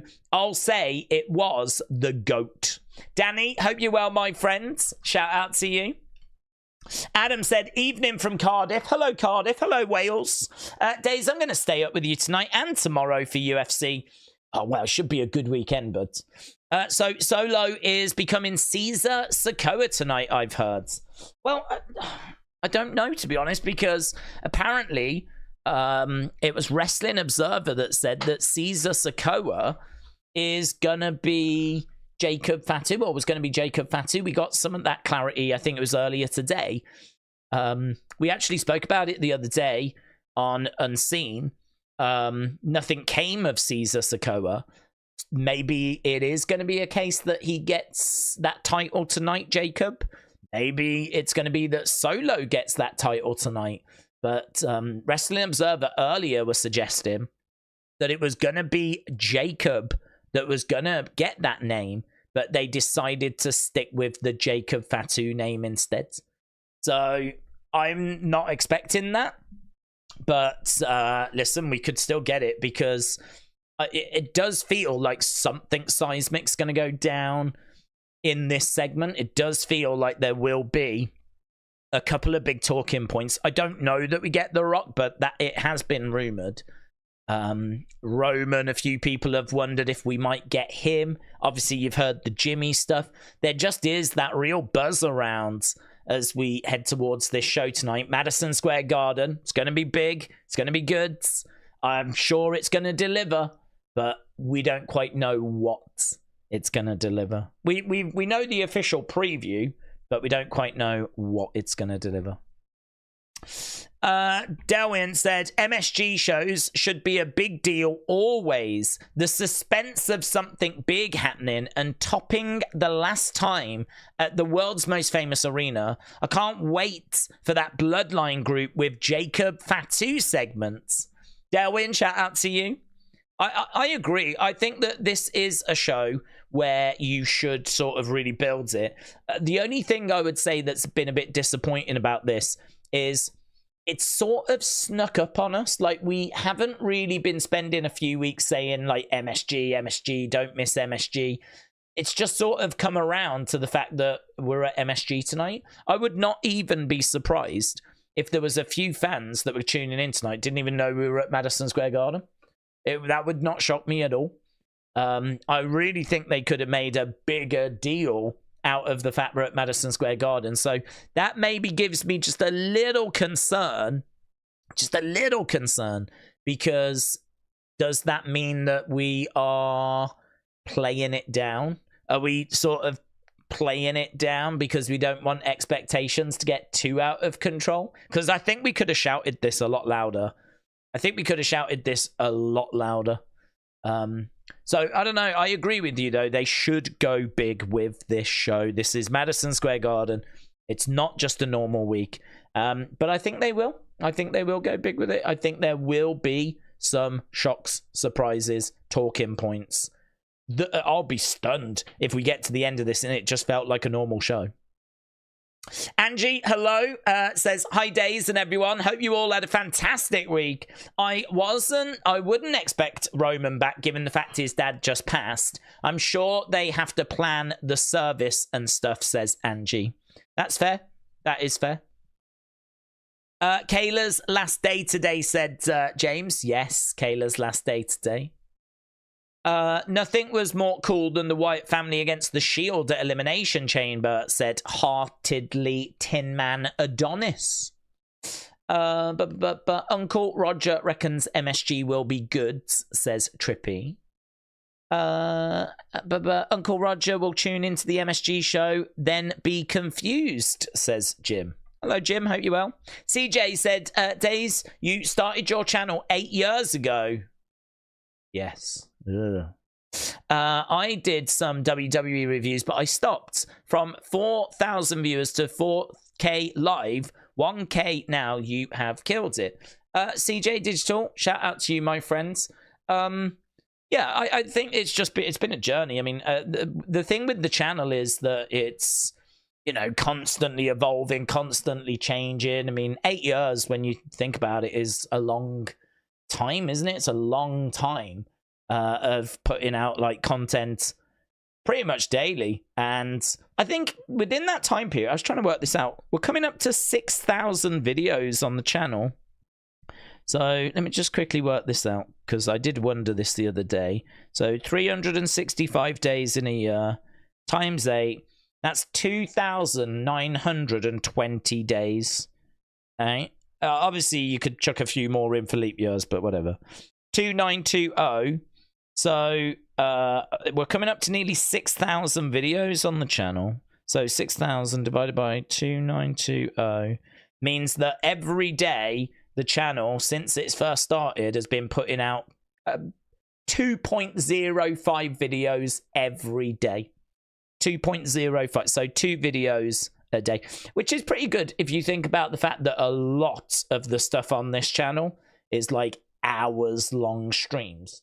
Like, they're not just like little 5-minute clips. They're like, you know, we do streams for quite a long time. So we do that and another video. So we've certainly, I think, done the work. And that's all you can do, really. So yeah, no, I massively appreciate everyone that has joined us, and you know, we're really pushing now, to be honest with you, because all of a sudden we've kind of snuck our way towards getting to that 300,000 mark. So we're 5,000 away. So that is obviously something which feels like hopefully we can do that this year. And, you know, 300,000, I think every time you hit that kind of 100,000 mark, it feels like another milestone. When you hit your first 100,000, you get that plaque, which is amazing. That's all I ever dreamed of getting. And then obviously you don't get anything for 200,000 or 300,000. The next one's like 1 million, right? Which, I mean, to be honest, I don't think the channel will ever get there. But that's why hitting these 100,000 milestones are obviously big deals. So I'm definitely thinking about, if we get to 300,000, how do we celebrate that? What do we do for that? Because these things only come around every few years. I can't even remember when we hit 200,000, to be honest with you. I don't know when that was.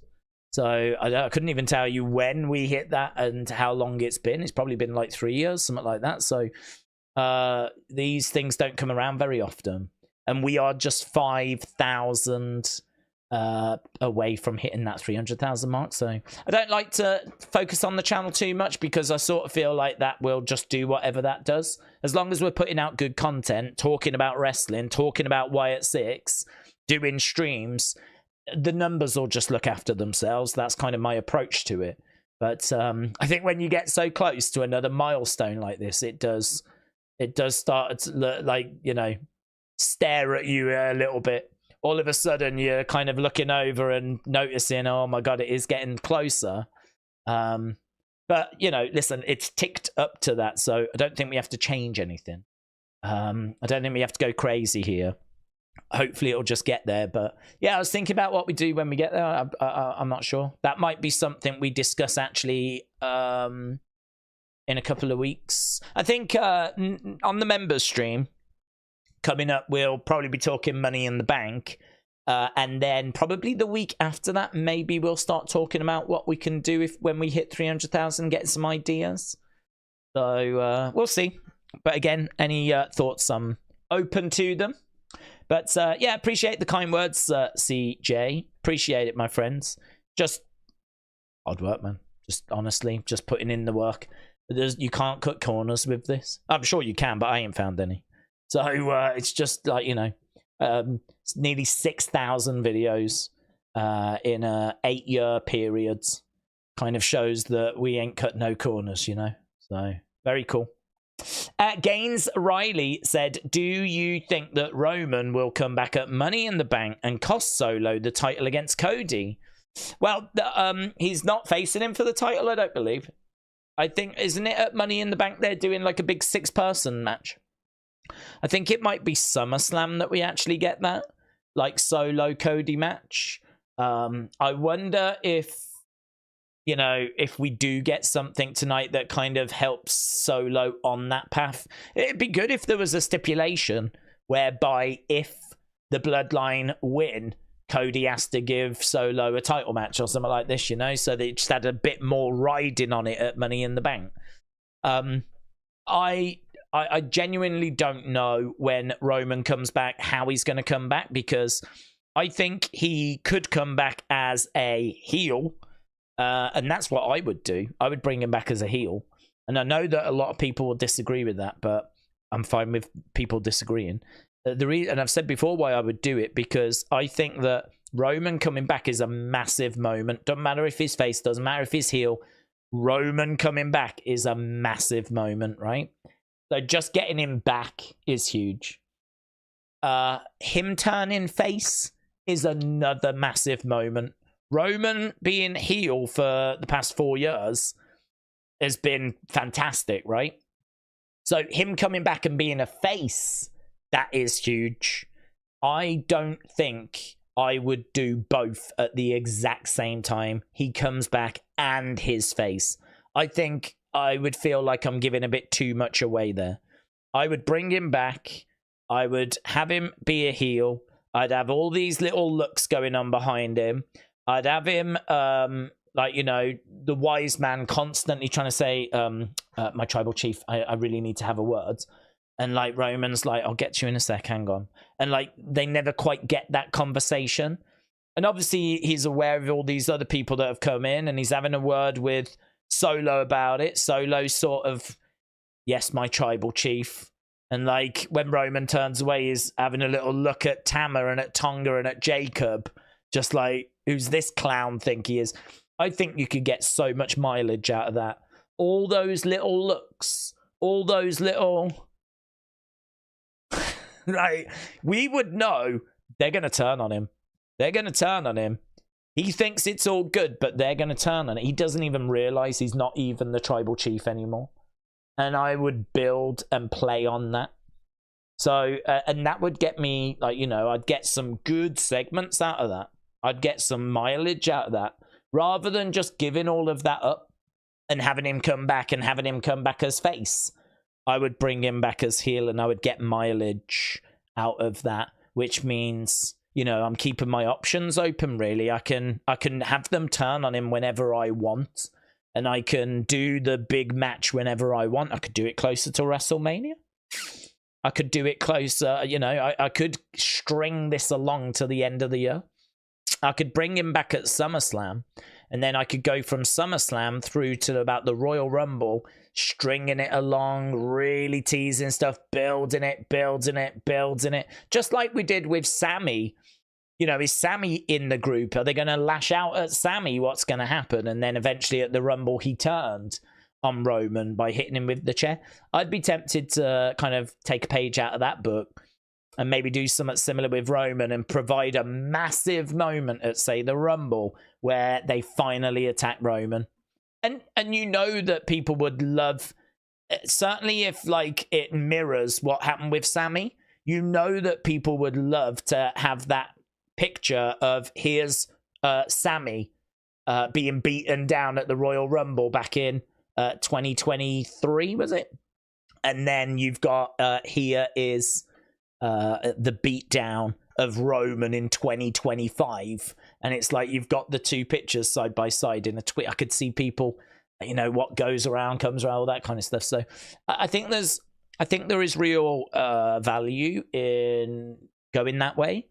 I don't think they do go that way, by the way. I think they'll go the other way, which is bring him back as a face and just not do what I just said. And just bring him back as a face. Which, if they do that, that means that we're going to have to start this program now, really. That means that we're going to go straight into Bloodline. And that's what we do now. And rather than build to it, you know. So if we went my way, then you are postponing Bloodline. And does that open up the door to actually do Bloodline Wyatt 6? Because if you're not doing Bloodline at Survivor Series, does that then free them up so that you can do Bloodline against Wyatt 6? So maybe that's another reason as to why bringing him back as a heel could have a good benefit, a positive outcome, because you could do that feud. But I don't know. Look, there's pros and cons to both ways, isn't there? It's very interesting. Very interesting. I would love to be a fly on the wall in creative and see if the kind of conversations we have are the sort of conversations they have. I'd love to see. Got a little glimpse earlier because we got 2 minutes from that WrestleMania documentary, and got a little glimpse of them all sat around the table. And on the wall behind, it had like days off. And you could see all the shows and who was going to be missing from what show because they'd booked the day off, which I thought was very interesting. That was in the background when Triple H came in and sat down at the table. You couldn't really make out the names, but I could see Bianca and Montez written on one of them for one of the Raws. They were off. They were not going to be around for it. So, yeah, I thought that was kind of a fun little thing in the background. But it was, yeah, you just got a little glimpse of them sitting down, having a few little conversations, but not much. But, I mean, that, I think, would be interesting. If you could get cameras, I mean, that's the kind of thing that might have kept WWE Home Video around. Imagine if they got all access. Imagine a DVD that was all access around the headquarters, and you just went round into the different departments, and like, you know, you cut in a few matches as well. So 2 hours tour around the headquarters, meeting all the kind of key people. They you get to sit in on a bit of creative and all this. And by the time the DVD came out, like, what they're discussing has happened long ago, so it's not going to ruin anything. But and then you just kind of cut in some matches that are appropriate and whatever, and maybe you could have done something along those lines. That's the kind of content that I would have found very interesting, but I don't know. I'd probably be in the minority on that. They'd probably just be catering for me. But yeah, I don't know. That's a tricky one, to be honest with you, Gaines Riley. Is he going to come back, and is he going to cost Solo? He could do. He absolutely could do. But do you bring it? It won't be at Money in the Bank, though. It would be SummerSlam. But do you go that way, or do you bring him back as a heel? Hopefully a good conversation in the chat on that one. Blame Darius said, I was at last week's awesome show in Chicago. I did email you the footage. Do we think that tonight's crowd is going to be better? Do we think that tonight's crowd is going to be better? I don't know, to be honest. I think the Chicago crowd were obviously very good. Chicago's always a great crowd. Madison Square Garden is... Do you know, it's funny, actually. Madison Square Garden is a good crowd, a vocal crowd. But I don't feel like they've got that same reputation. And I think part of it is because we just don't go to the Garden that much. Like, I feel like we will go to Chicago, and if we're going to go to Chicago, we're going to go to, you know, that arena. But if we go to New York, we're probably going to go to the Barclays Center, right? We don't always go to Madison Square Garden. Actually, there's quite a few times they've done the Garden, and it's just been a house show. So the Garden is a little strange. I actually, in 2024... I don't know quite what to expect. They've always been vocal. They've never been a crowd that just sits on their hands or, you know, stays quiet. You're not going to get that from New York. But I can't say that when I think of, like, boisterous crowds, that Madison Square Garden is one that comes to my mind, you know? You think Chicago, you think Philadelphia, right? You think, I hope you think, like, London, UK. I think the UK tends to be very good. Obviously, now people are going to think France. France sent one hell of a message. So, you know, I think people are definitely going to think France. So, yeah, I don't know. I don't know that they'll be better, louder than Chicago, but I certainly am not expecting them to be flat. Gaines Riley said, do we think that Roman will come back? Oh, we read that one. Gaines Riley, shout out to you, my friends. I think we did a deep dive into that. The answer is he could do. It won't be at Money in the Bank, but he could be at SummerSlam. And honestly, that's probably not a bad place for him to come back. But because if you think about it, the main event, I mean, I don't know that he's going to be in that main event. And are you really going to have Roman not in the main event? Be a bit weird for Roman to be... I mean, you could open the show with Roman. Be a bit weird for him to be anywhere else on the card, really. For him to not be in the main event and whatever. So there's a good chance that he does come back at SummerSlam. But yeah, there's a few thoughts that we may be seeing him tonight. Island Boy, shout out to you, my friend. Hope you are well. Big shout out to everyone that's joining us. Me Not You says... Daze, does Heyman finally say nice things to Kayla and then ask her to take him with her too? I don't know if he'll say that exactly to Kayla, but I think it would be lovely if we could get one last moment between them. I always felt like that was a little bit unfleshed out. I don't know what the word is I'm looking for. Like, I always felt like there was a lot more meat on the bone of Paul Heyman and Kayla Braxton. It always felt like they could have done a little something more there. He did a little flirting thing with her, and she was like rolling her eyes. I don't know if they just didn't want to cross any lines or whatever, but you know, whenever they did a little something, it resonated well with people and people enjoyed it. But yeah, I don't know. I always felt like we could have done more there. So yeah, I definitely would love to see something tonight on that front. Right, MTTRDDN said, how do you make both Bloodline and Wyatt 6 come out good at the end of that feud? Well, if Roman is going to be turned on, I would have the Wyatt 6 go over, and I would have Roman, you know, if we go down that road of Roman comes back as heel, he thinks he's the tribal chief, the rest of the group know he isn't, and I would have him as the weak link. I would have it so that, like, you know, we've seen plenty of times in the past where Roman would have lost if it wasn't for the Bloodline. Well, this would be a Bloodline that wouldn't have his back, really. This would be a Bloodline that they don't want to lose, but they are not going to really put themselves in harm's way to protect him. And so I think you could sort of design something around that where maybe Solo has an opportunity to save Roman, but it would mean sort of risking himself. And he's like, he decides not to. Roman gets put down by the Wyatt 6 and Bloodline lose. So Bloodline lose.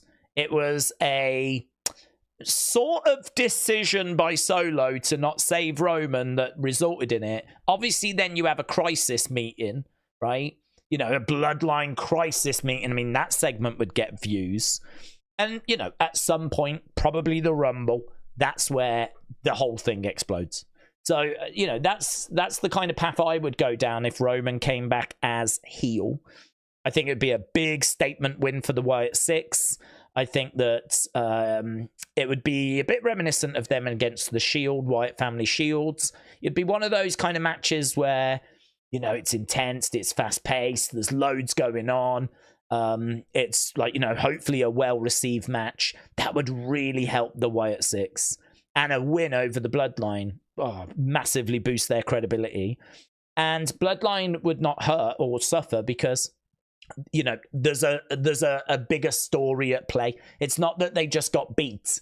It's that Roman is the weak link, and it just sort of plays into that. So if I was to go down those roads, that's how I would book it. But I'm not the booker, so so I don't know what we're getting. Something better, I would imagine.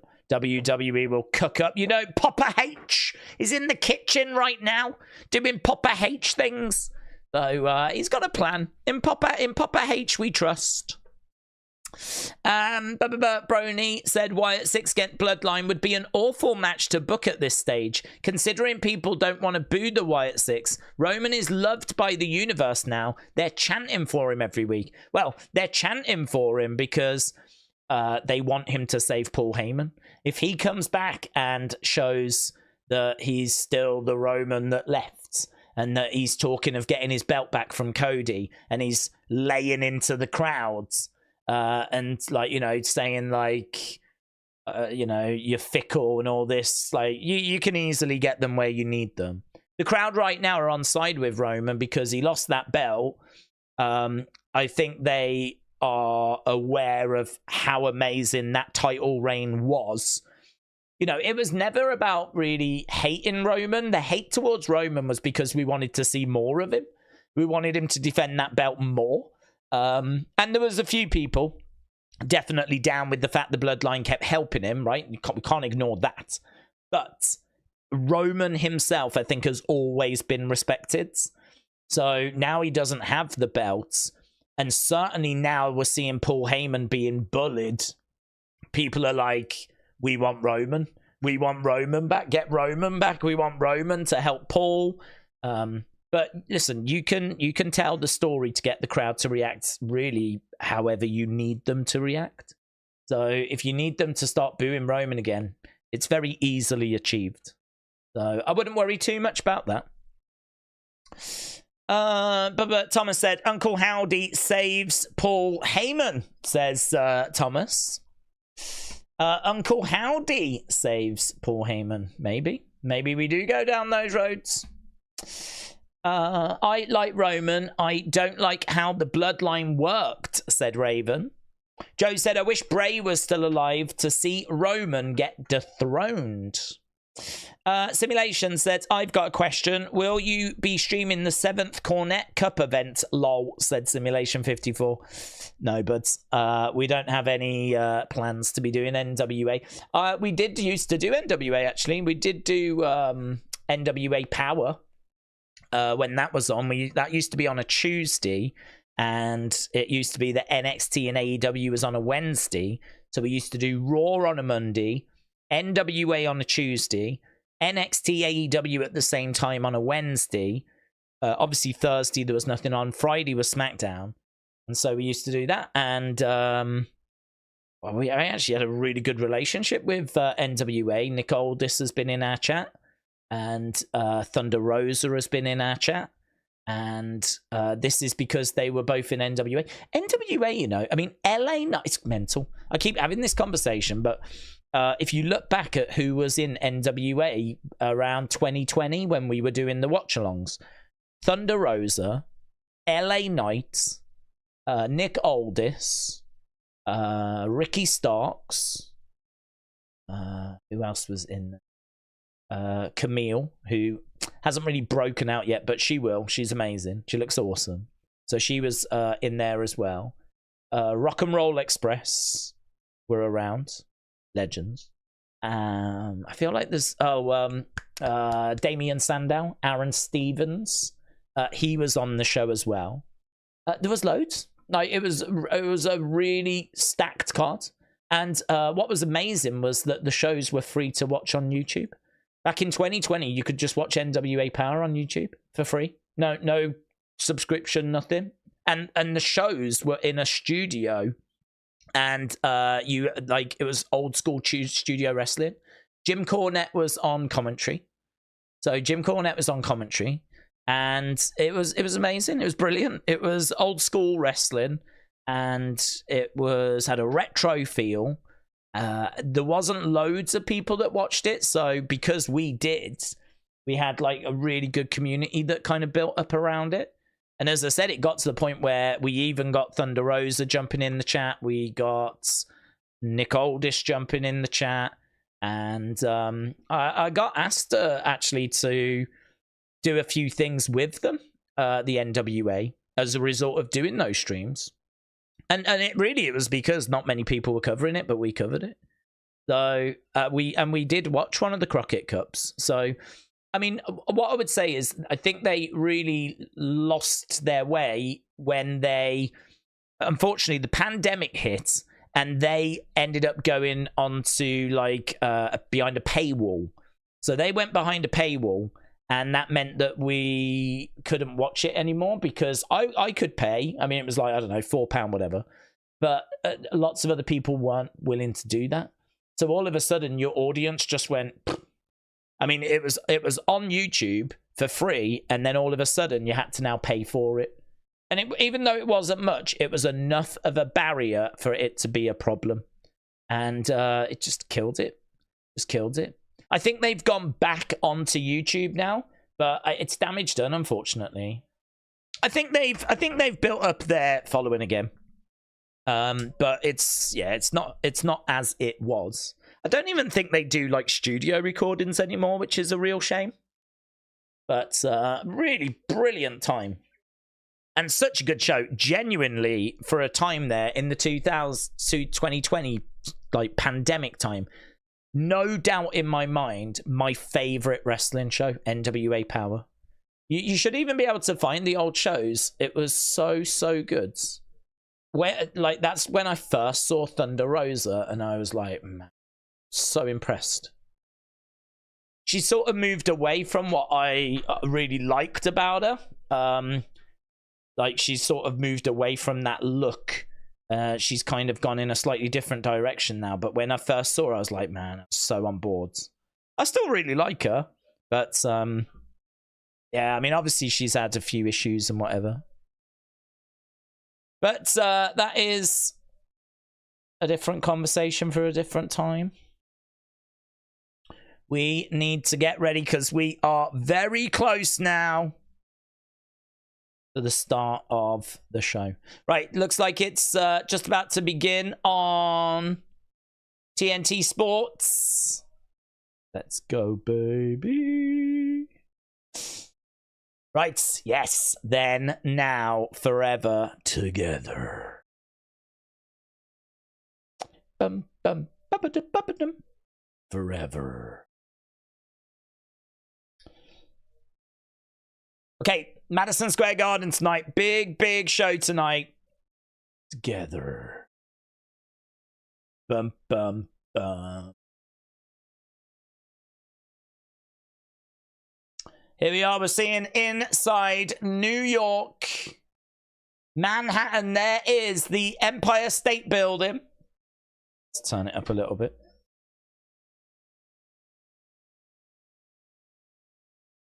Right, there we go. Look, we're seeing loads of fans outside the building. There's LA Knights. Right, what is going down tonight?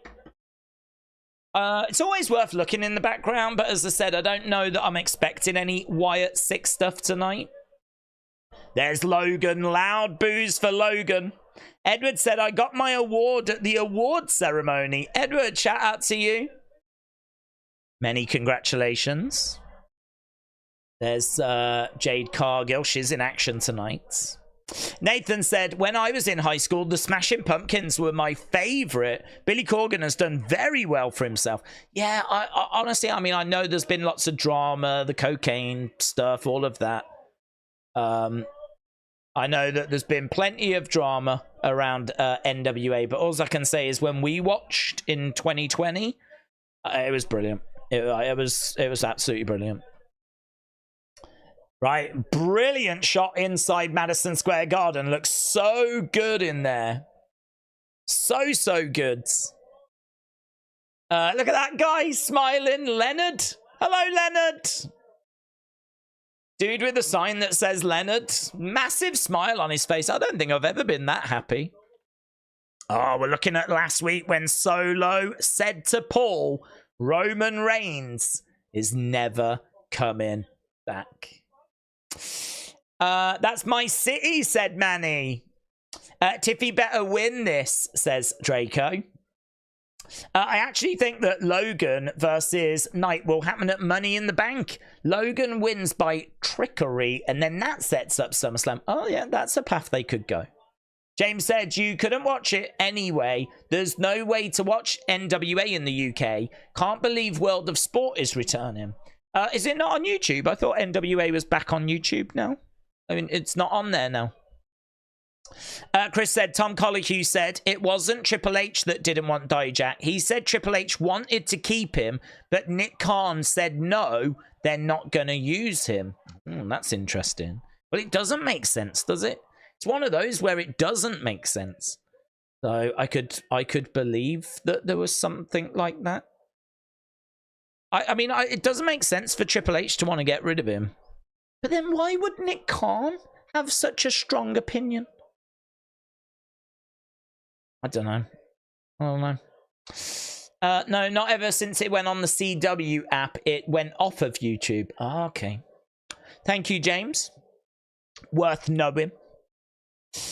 Josh said, Josh, we want to see some new people in the Bloodline. You want to see some new people in the Bloodline? Really? Well, you've had a lot of new people recently. Since WrestleMania, you've had Tama Tonga, Tonga Loa, and Jacob Fatu. That's a lot. That's a lot. That was big last week. That's that Jacob Fatu shirt is really cool. That Jacob Fatu shirt, I didn't even notice it last week. Really nice shirt though. Right, we've got a vehicle arriving. There is Paul Heyman. Paul Heyman's backstage as the Bloodline step out of the car. Loud boos. No Jacob. Solo. I respectfully ask, where's Jacob Fatu? Loud we want Roman chants. Paul Heyman says, not that you answer to me, but where is Jacob Fatu? Solo smiles and he's like, come on, old man. Follow me. As they go through Gorilla. That Michael P.S. Hayes. Michael P.S. Hayes, I think, in Gorilla there. Right, here we go. Bloodline are going to open up the show. Should be a smaller entranceway tonight as they've tried to get in as many people as they possibly can. Here's Solo. Hello, another vehicle arriving. Looks like Tamatonga's wearing an MJF shirt, doesn't it? Oh, Cody! Kevin! Randy! Oh, I don't, in my mind, I thought that was going to be Jacob. Right, here we go. The shirts are coming off. The shirts are coming off. Cody. Randy. Kevin.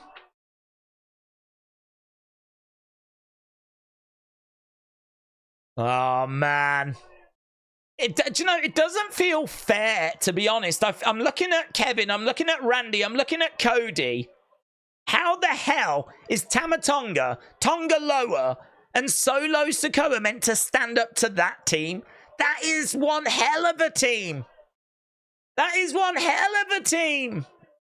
Look at this, man. Brawling in the entranceway. Big brawlers broken out in the garden.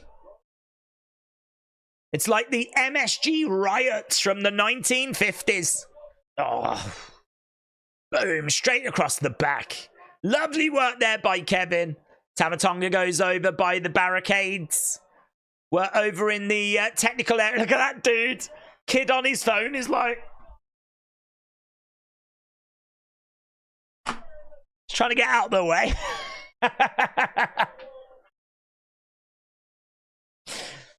Go on, kid. Get your footage. Get your footage. Get it online. Your trend. Look at this. Explosive way to start the show.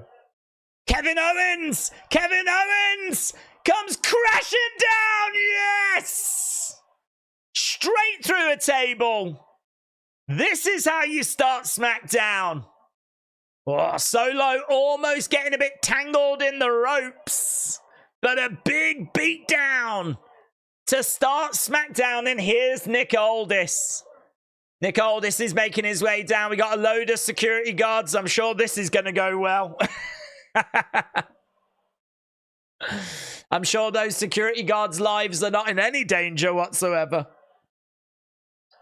But, yeah, they're telling Solo to back away. We've got Cody in the ring. We got Randy in the ring. We got Kevin Owens in the ring.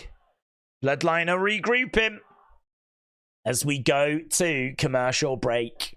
Amazing. Amazing start to the show. Great start. Cody wants to be Homelander so bad, said Justin. So, I don't know if we're going back and we'll get Cody.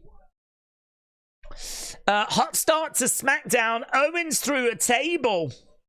Manny said it's not even been 10 minutes. Nah, man. Hopefully they can keep this energy going, you know. Hot start. I don't know if we're going to be hearing from Cody and Randy and Kevin or what we're going to follow that up with. Great show, said Zach. What about the daughter wrestling cool outweigh, says Lonzy.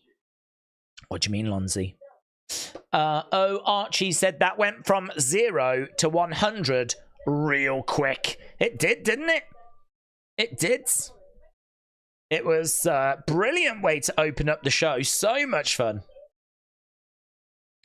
I saw a question about UFC. Are we doing UFC, said Sammy. We are, and it is set up. Danny said UFC tomorrow. Yes. Stream's already set up. No Jacob, says Liam. No Jacob. Yeah, if Jacob was there, you know, maybe it'd be a different story.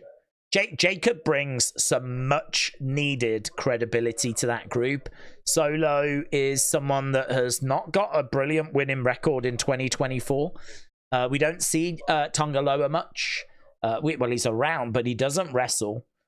So there's not really much to judge from Tonga Loa. Tama Tonga has been involved in matches, but his matches have been relatively close. Do you know what I mean? Like, it just at the moment feels like a very unfair fight. Solo, Tama Tonga, Tonga Loa against Randy Orton, Cody Rhodes, Kevin Owens. So I think Jacob definitely helps the bloodline a lot. He brings a lot of credibility. I mean, look, Gorillas of Destiny are very credible. But we just haven't built any of these people up yet as, like... Heyman does a good job. Heyman does a great job of being like, these Tongans, man, they don't know any limit. He's done a good job of talking, you know? But talking is one thing. You've got to show us how brutal these people are. And I don't think there's been too many displays of brutality. I definitely would like them to turn that up a bit more. Right. Day after Roman's dad passed away, Roman visited a children's hospital to visit some fans. He is the true head of the table. Thomas said, oh my God, the Triple H era. Let's go, man. Let's go. Brilliant way to start the show. I agree. Great. There, we're going back to the action now. Let's see how they're going to follow it up. What have they got next? Is it going to be a promo from Cody? Are we just going to go straight into a match? No, yeah, look, we've still got them in the ring. Look, they're still pacing around. We've got Kevin, we got Randy, we got Cody, we got Nick Aldis out there. Where's this going now? Look, he's trying to calm them down. Please leave. Please leave.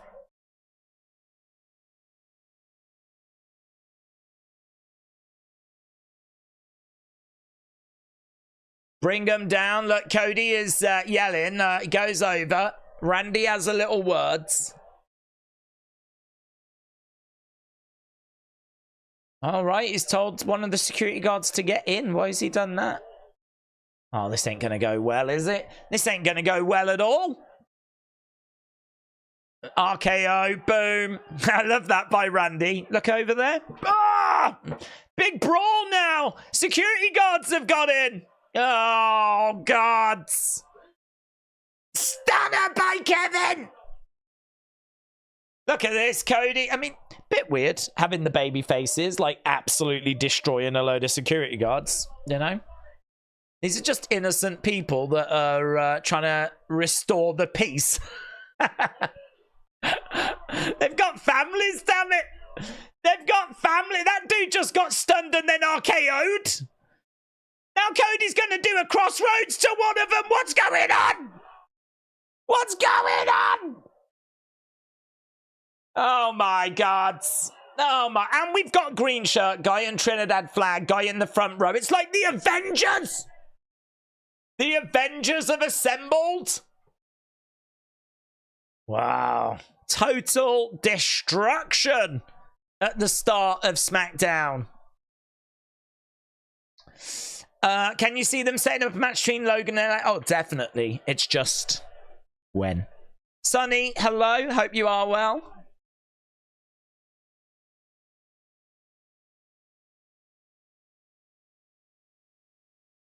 If you thought we were going to wait till Money in the Bank, you're even dumber than you look.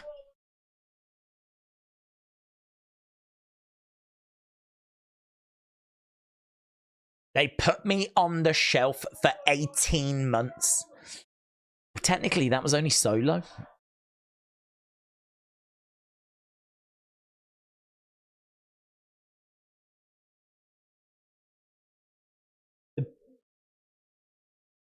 The Bloodline look in this ring and they see 3 victims.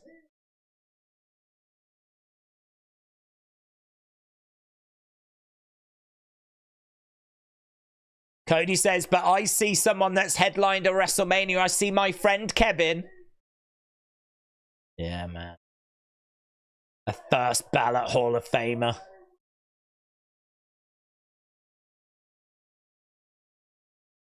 The legend killer. The man that's responsible for me standing here. I think Dusty played a part as well. I see a sold-out world's most famous arena.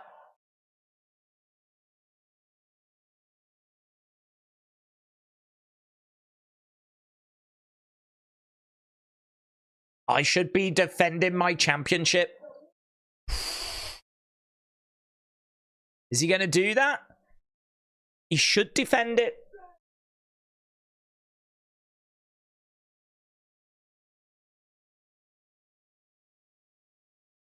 Cody said, instead, I'm having to fight a war with the bloodline that respectfully I thought I'd already finished. Oh, now we've got police. Oh, dear. Oh, well, this is different. This is different.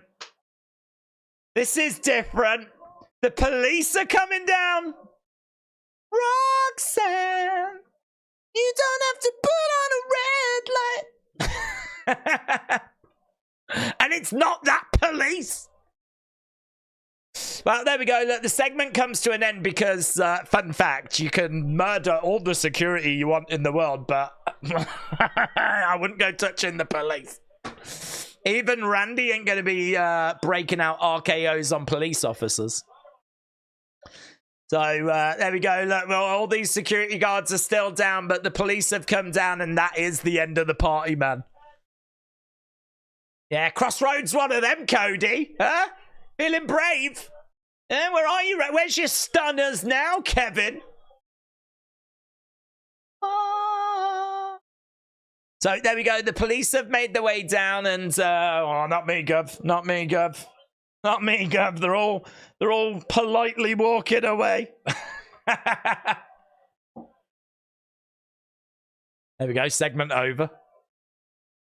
Sort of begs the question, why don't we have a couple of police officers around? Rather than, like, bring out 50 security guards, just bring out one police officer next time.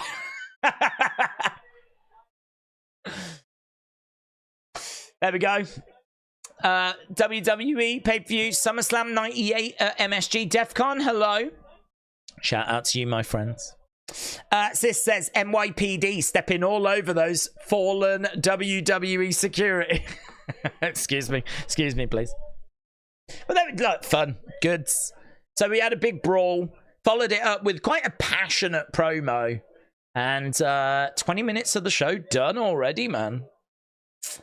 Right, coming up next, Candice LeRae takes on Jade Cargill, takes on Tiffany Stratton. Is it Jade time? Is it Candice time? Or is it Stratton time? What's this? Post Malone has arrived. And he's brought some friends. Post Malone pack with Honky Tonk Man. This must be music related, is it? Headbangers. Honky Tonk Man, Post Malone, but how do we fit Sensational Sherry into that? Because she sang Sean's theme song. She didn't have like a music. She was Peggy Sue, wasn't she? Didn't she sing in the Honky Tonk Man's group for a short bit? I feel like the Sensational Sherry ones are a little bit loose connections, but other than that, like Honky Tonk Man, Headbangers, they sort of make sense. Elias, I'm surprised Elias isn't in it. Posting's country now, said Raven. Good day, Days. Hello, Jared. If I remember my history, long-time champion Mr. Bruno Sammartino single-handedly sold out more than 150 times consecutively. Jared, shout out to you. I believe that is correct. I believe the grand total clicks up to like 170 something. I think the final time he headlined it was when he went in the Hall of Fame. And I believe he went in Madison Square Garden. I believe that's correct. So he is, amazing. But it's because this is their home and they ran this show a lot. We've spoken before about how they didn't have like an American champion for a long time because in New York, the local newspapers ran stories about how wrestling was fake. And so a lot of the English speaking fans were not interested. So you had to kind of lean on other communities. So obviously Bruno tapped into that Italian market a lot. And there's obviously a big Italian community in New York. And so that's why Bruno was so successful as champion. And as soon as Bruno lost it, he lost it to Ivan Koloff. And then after him, it wasn't a big American babyface. It went to Pedro Morales. So, they stayed away from you really would think that in the early years of WWF, it would be a no-brainer to have a USA kind of Hulk Hogan flag waving, real American sort of champion. But it's not. If you look back in the history of WWE, they do start with Buddy Rogers, but he has it all for 30 odd days. Then it goes to Bruno. Then it goes Ivan Koloff, but then it gets to Pedro Morales. You've got to get to the late 70s before you're really getting it onto superstar Billy Graham, and then onto Bob Backlund, and then onto Hogan for those American boys, But all throughout that time period, Madison Square Garden is the jewel in the crown. So, Jared, you are correct, my friend. You are, you know your stuff. We were talking about that earlier. We was talking about the 60s and the 70s. I wish there was more of a spotlight on that period. All the warm feelings being back in New York. Good start to the show. Days, holy, they must mean business to step away from donuts. Donuts! That's right, they were out front eating their Dunkin' Donuts. And they came over, they came running in. Where were their nightsticks? I thought all police officers had their nightsticks. That's what the big boss man used to have. I didn't see any nightsticks. Fun though. Where's The Rock? Says Noah. Good question. Don't know. Don't know. Is he going to appear at some point tonight? I think we can admit this has been a good show so far, though. It's been really enjoyable, and we still haven't technically had the acknowledgement ceremony. I mean, I'd imagine we're still going to get it later. Are the Tongans and AJ having a face-off? AJ Styles? Don't believe so. I don't think we've got anything for AJ going forwards. I don't know what we're doing with him. We're just seeing a replay of what went down at the start of the show. We're backstage now. There's here we go. Oh, is that Kayla? Can we comment on what we've seen so far? Nick says, I just can't talk about it right now. Look, get in the car. Just go. Just go. Get out of here. Car drives away. Cody, Randy, Kevin, exit Madison Square Garden. There. Lin-Manuel Miranda, the creator of Hamilton. Right, here we go. Tiffy time. Tiffy time. So, Tiffany versus Jade versus... Who's the other one? Tiffany, Jade, and there's some other boomer one. I can't remember who it is. Oh, Candice. Candice. Here we go. Tiffany Stratton making her way down to the ring. What time is it? Says Tiffany.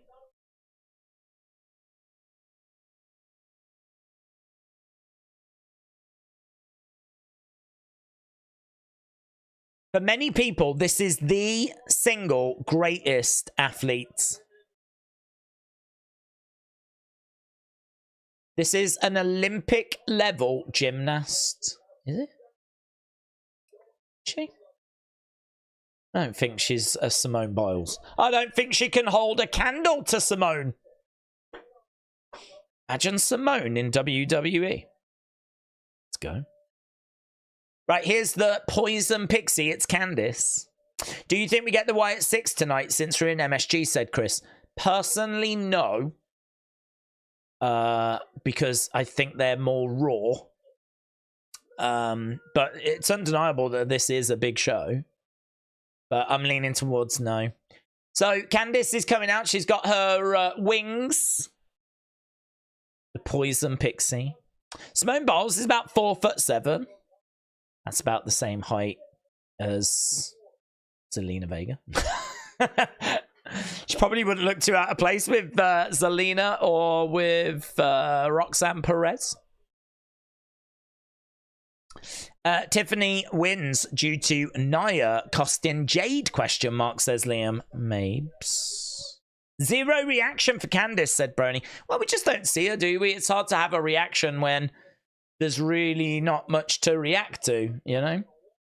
It's been a little while since she was laying into Maxine. So it's just sort of gone a bit quiet and a bit cold for her, hasn't it? Right, here we go. Here's Jade. Big entrance for Jade, of course. Great entrance. This is a great entrance. Love the music.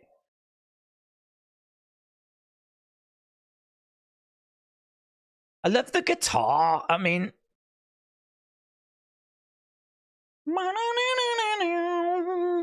Lovely. Here's Jade Cargill then, making her way down to the ring.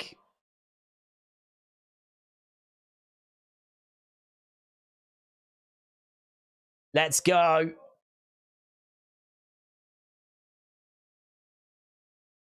Jade Cargill has lived up to the hype, says Corey. Okay, so this is for Money in the Bank. Who's going to qualify? I'm not sure about those little lightning bolts on her legs, to be honest. Doesn't matter. But, yeah, I'm not crazy about Tiffany's ring gear.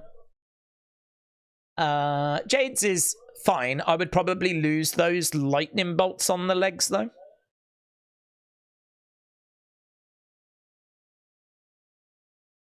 Jade's entrance music is like 90s Spender Target cop drama. Cop drama music. Let's go. Love it. I love the guitar in it. Yeah, I think Jade's music's really good. Trick Williams' music's amazing.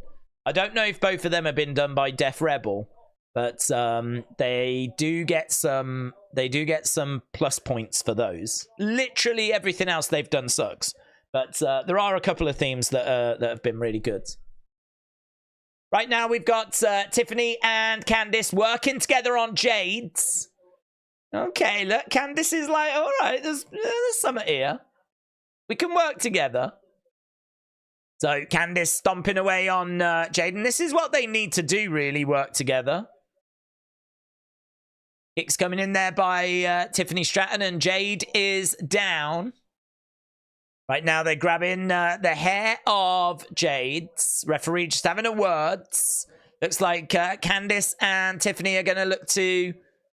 Oh, she goes over. Oh, a little bit messy, but clothesline. Both go down. Jade coming back in, and she's just checking her nose there. I think she was a bit... Ah, backbreaker! Bit worried that she had a bit of blood on her nose, but... Oof. Face first. Oh, super kick. Wow. Tiffany goes out the ring. And now she grabs a hold of Candice. Big smile on Jade's face. Charlotte against Jade. Oh, my God, Daniel, that's such a good shout. Charlotte Flair versus Jade Car. Oh, that is a great shout. Out the ring goes Candice. She just hurls Candice on top of... Oh, here's Nia. Here's Nia. Nia is coming storming down. So Nia making her way down. Is that Bianca behind? Here's Bianca. So Nia has made her way down. Bianca's come down. Like, what are you doing, girl? What are you doing down here? Oh, let's go. Let's go. Lots of women around. That's always a good thing. Jade's been working hard in the training center, said Sis. Shot said, Daze, here's a good question. Do we think that Cody and Kevin as champions, basically like the Shields, they're champions where you had Dean as US champ and then you had Seth and Roman as tag. Do you think Cody, Randy, Kevin as champions like the Shields? I don't know. I mean, you could have Randy and Kevin be tag champs, but I mean, I don't see this being a long-term group. Like, this isn't the Shield. They've come together to sort of have a feud and sort of take on the Bloodline, but that's just to kind of build towards Money in the Bank. They might stick together a little bit as we head towards SummerSlam, but really once SummerSlam's done, I'd imagine they'll end up just going their separate ways. So you could put the tag belts onto Randy and Kevin, but this isn't a real group. They haven't got a name. They can't be a real group. You know, the Shield were the Shields. These guys are just Kevin, Randy, and Cody, and it just doesn't sound as good. So if they were going to be a faction and they were going to be a group and they were going to be together for a few years, you know, then yeah, you could definitely put tag belts on and do some stories with them. You could have a lot of fun, but I don't think that's the plan, to be honest. I think this is just a short-term thing. Trenton said, I hope that Indi accepts my cameo. Yeah, I hope she does as well. I want to see it. I won't show it. I just want to see it. Jack said, have you noticed how everyone's kind of moving? Have you noticed how everyone's kind of moving? Jack, where's your comment gone?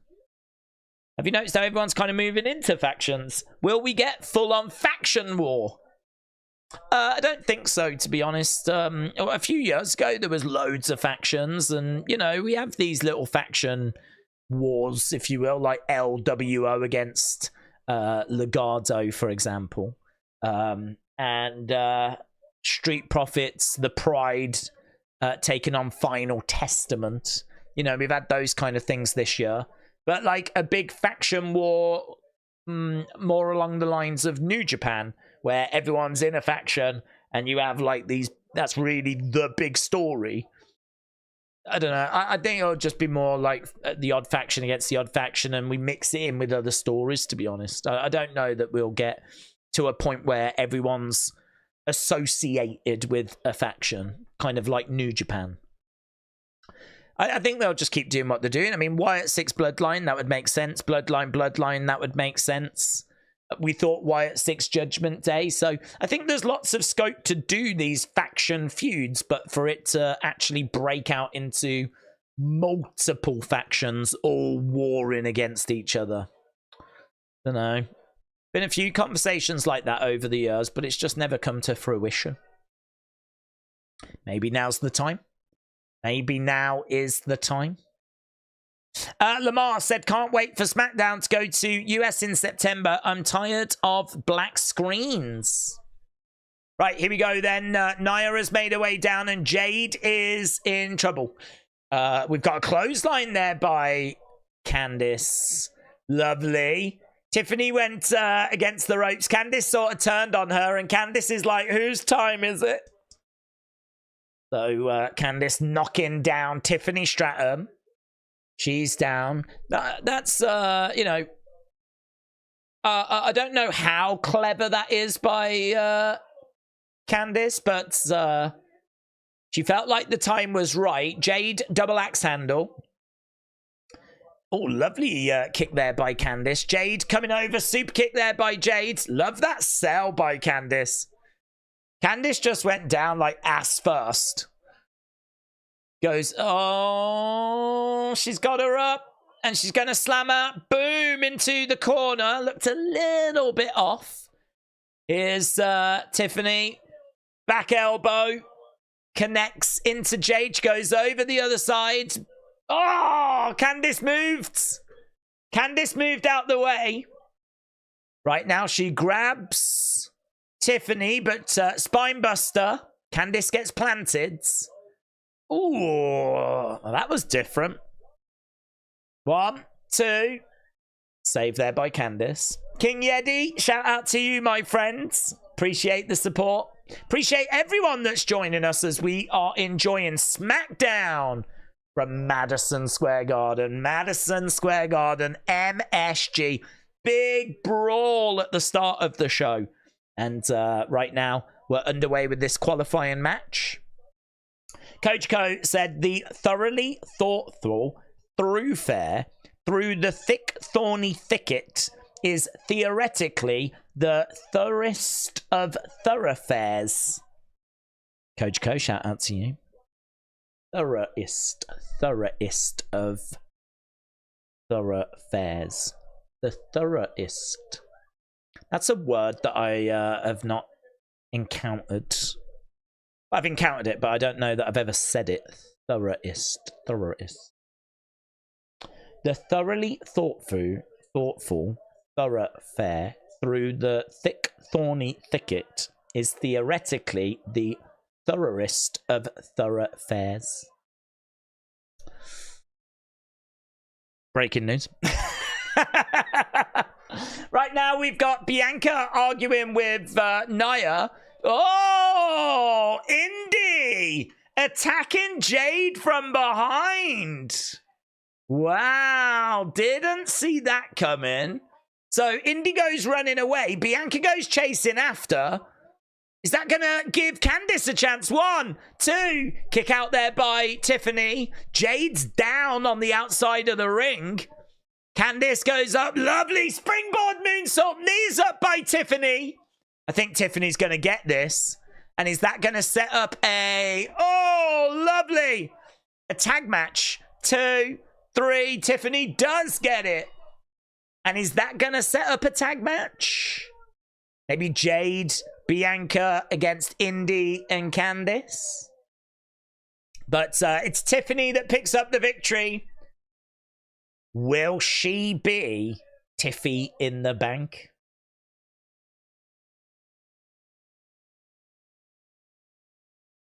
She's doing that, but that's not the prize. She's like, yeah. Shouldn't you do that, really? It's that, innit?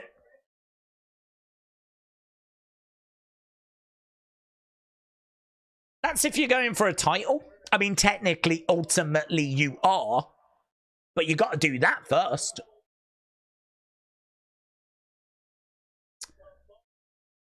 There we go. Look, Nia's pointing up. She's like, that's what you're going to win. You're winning that. And Tiffany's like, yeah, because it's Tiffy time. There you go. Well done. Well done, everyone. Well done. Trenton, shout out to you, my friends. Oh, hello, we're backstage. Oh, I love that top.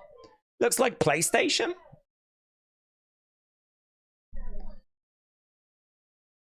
I'm just looking in the background. Got a boomer. We've got Bailey and we've got Naomi.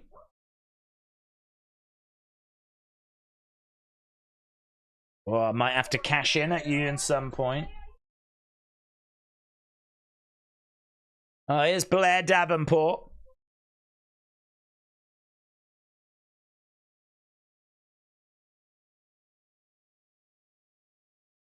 Hold on really tight. Your days are numbered, says Blair.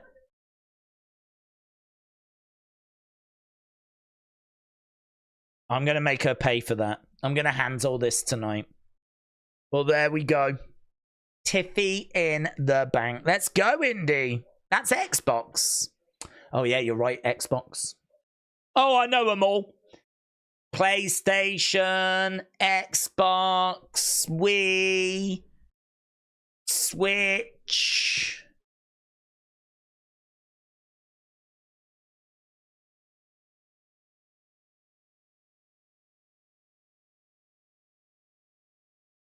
I know them all. Are there any other? I'm trying to think if there are any. I'm legit sat here going, I'm sure there's another one, but I don't know what it is. PC. I know them all. There we go. Nintendo 64, that's it. Nintendo 64. Hey, do you know what? Today, I just earlier today modded my SNES, my little SNES, and it was so easy as well. My little SNES. I've got a little SNES Mini, right? On here, you get 20 games. You get like the Legend of Zelda. I've never played Legend of Zelda, right? Any of them. But you get like Legend of Zelda Link to the Past. You get Mario Kart and blah, blah, blah, blah, blah, right? And I looked at this video and it told you how you could mod this so that you could add more games. And it's only got like 300 megabyte of memory. But it turns out that SNES games are tiny. They are absolutely tiny. So earlier today, I modded it, followed the YouTube video, and like now it's got loads of games on it.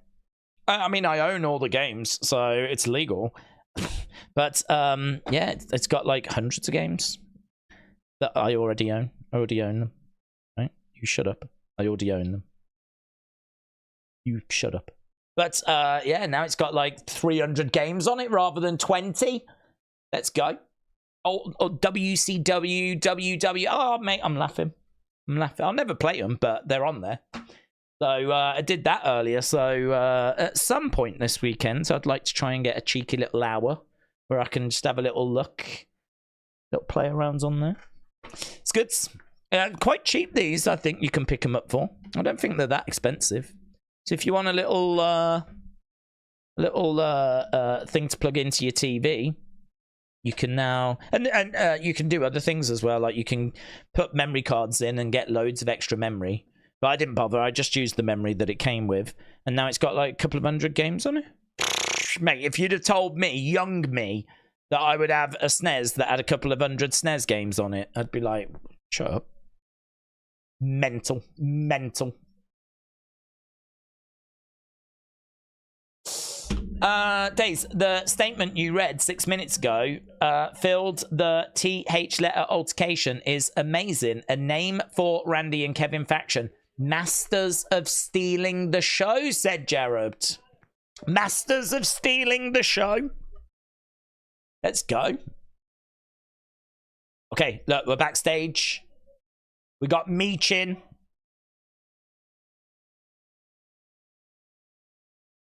Okay, see what I can do. She walks away. Here's Street Profits, B-Fab. We need to get our hands on the Bloodline. Nicole, this is like, I'm sorry, that's not happening tonight. I have promised them their time for the ceremony. Yes, boy! Let's go, yes, boy!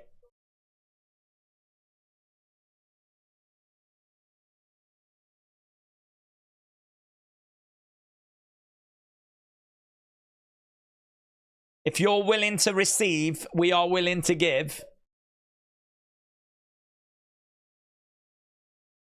Musical. No one cares about your music. I care about their musical.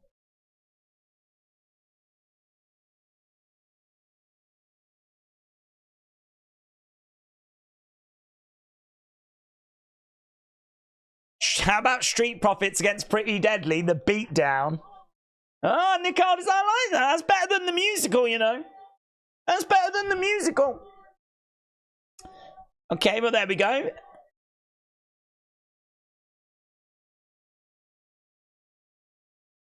Yes, boy. AB Jobson said, I've got 8,000 games. Well, joke's on you, because I've got 300. BFAB called them the Backstreet Boys, said Sis. Okay, we've got our commentators. Where are we going next? Qualifiers? Oh, this triple threat is deeply personal. Okay, so whilst we're looking at a recap, I can just quickly record your answers. So it was Tiffany against Jade against... Tiffany against Jade against... I keep forgetting Candice, man. Keep forgetting Candice LeRae. Boom, boom, boom. And...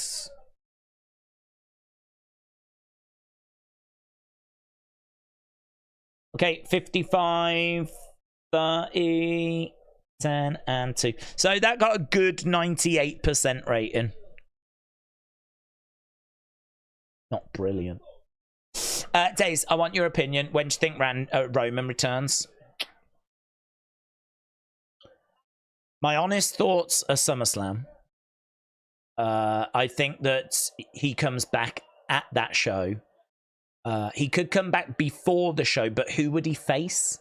I mean, it would make the most sense for him to face Cody and do the rematch, I think. Cody-Roman rematch, and you build towards that rematch. That, to me, makes a lot of sense. But it seems like they're doing solo Cody. Because solo Cody is not Money in the Bank. We know it's the 6-man tag. So I think it's solo Cody. So the question then is, well, how does Roman fit on the cards? And I genuinely don't know. So that's what makes me think you bring him back at SummerSlam. And it's a big return, big moment. So I'm thinking SummerSlam, but listen, there's some people thinking it could be tonight and that we might actually see him back tonight. Here's Santos Escobar then. So Santos versus LA Knight versus Logan Pauls. Daze, when are we getting the video game stream, said Mitchell. That's not my bag, mate. Honestly, I'm not a video gamer. I mean, I've never played a single... I think I've only ever finished one game, which was Borderlands. I sat down and played that and just really put the time into it. I loved it. It was so good. I'm sure there's lots of games that are similar, but yeah, the fact that you can go around and like get better guns as you like explore and upgrade your character. So as you're kind of going through and achieving things, you're unlocking things and upgrading, and I'm sure there's like a million games that do that. But I thought Borderlands just, you know, I loved the art style and everything. I just thought it was addictive. It's really hard, I think, to find a game that will hold my attention. I've tried playing Grand Theft Auto and I put it down. After like a day or so, I won't go back to it. I don't know why. I can't answer why. I really don't know. But Borderlands, I just wanted to keep playing it. So but that's the only game I've ever finished. I've never finished a Mario. I've never even finished Sonic. I'm just not a gamer. But I enjoy the thought of it. Like the thought of playing Legend of Zelda, I'm like, yeah, that'll be good. Having a walk around and exploring and whatever. Jalen Brunson in the crowds. He's ringside. Big cheer for him. Big cheer for LA Knight. So yeah, I love the thought of games, but I just get bored when I play them. I think there are games out there for me. I just don't think I found them. Oh, I do like Fallout. I think I like the exploring games, walking around and exploring and upgrading and, you know, all that stuff. Trenton said, wrestling Days against Roman. I'm all right, thank you. I'll pass on that, thank you.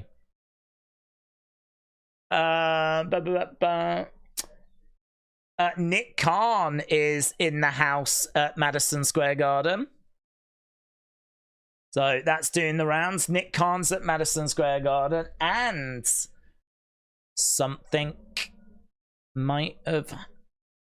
else might have happened elsewhere. But I don't know if I'm allowed to say things. I play Fortnite. If anyone else looks up, my tag is Hilo Girl 208. I've never played Fortnite. That might be something I would be into. I don't know. Play Dark Souls. They're relaxing. Oh, okay. That sounds okay. Dark Souls. Is it relax? Oh, are you lying? Oh, I feel like you might be lying, actually. Do you know what? Genuinely, walking around like sandbox game where you can go anywhere. I don't even care. I don't even need great graphics, to be honest. I played Disney's Up and had a great time. So just walking around, right? Collecting stuff or upgrading or trying to complete the level, you know. I don't mind Mario 64. I don't mind GoldenEye. Love GoldenEye. That's a game. Before I die, I need to finish GoldenEye. If I don't finish GoldenEye, I've not lived life properly. And that has bugged me for a long time, actually. I need to finish that game. I've not even got that far in that game. Whenever I've played that game when I was young, we always just played multiplayer. But, yeah, you know, Fallout, Borderlands, Mario 64, GoldenEye. Those are the kind of games that I would play and can hold my attention. And I feel like Zelda, like a good Zelda, might be able to hold my attention. Unless it's like really cheesy, I don't know. But every time you look at like best game lists, Zelda's always at the top. I don't care about wizards, right? Not interested in that. And spells and all that stuff. But every time you look at like best games, Zelda is always up there, isn't it? Maybe I'll just wait for Grand Theft Auto 6 and then I'll buy it. I'll buy a PlayStation 5, right? Because I don't have one. I'll buy Grand Theft Auto 6 and then I'll play it for a day and then never play it again. That's my plan. Perfect! Daze, do you mean the TNA spoiler? I just saw it. It doesn't air till Thursday. That's exactly what I mean, yes. I just got tagged in it, but I don't know if it's live tonight, if it's being recorded, or I don't know. So I don't want to say anything. Because it's one of those where, because I don't know, I could have said something, and then people could have said, like, blah, blah, blah, you know? That's not happened yet, so... Thomas said, if you play Fallout, you might beat the actual story and didn't know it because it just keeps going and there are side quests. Oh, no, I haven't beaten the story. I've done well, actually, with Fallout. I mean, I really did put a lot of hours into it and I really enjoyed it, but it's such a big map. I mean, I'm sure by today's standard it's tiny, but it's one of those where like you can really spend ages just walking around. That's a little bit of a problem, to be honest. I mean, that's my concern with Grand Theft Auto, is that you just drive around, spend so much time just driving around, rather than getting stuff done, you know?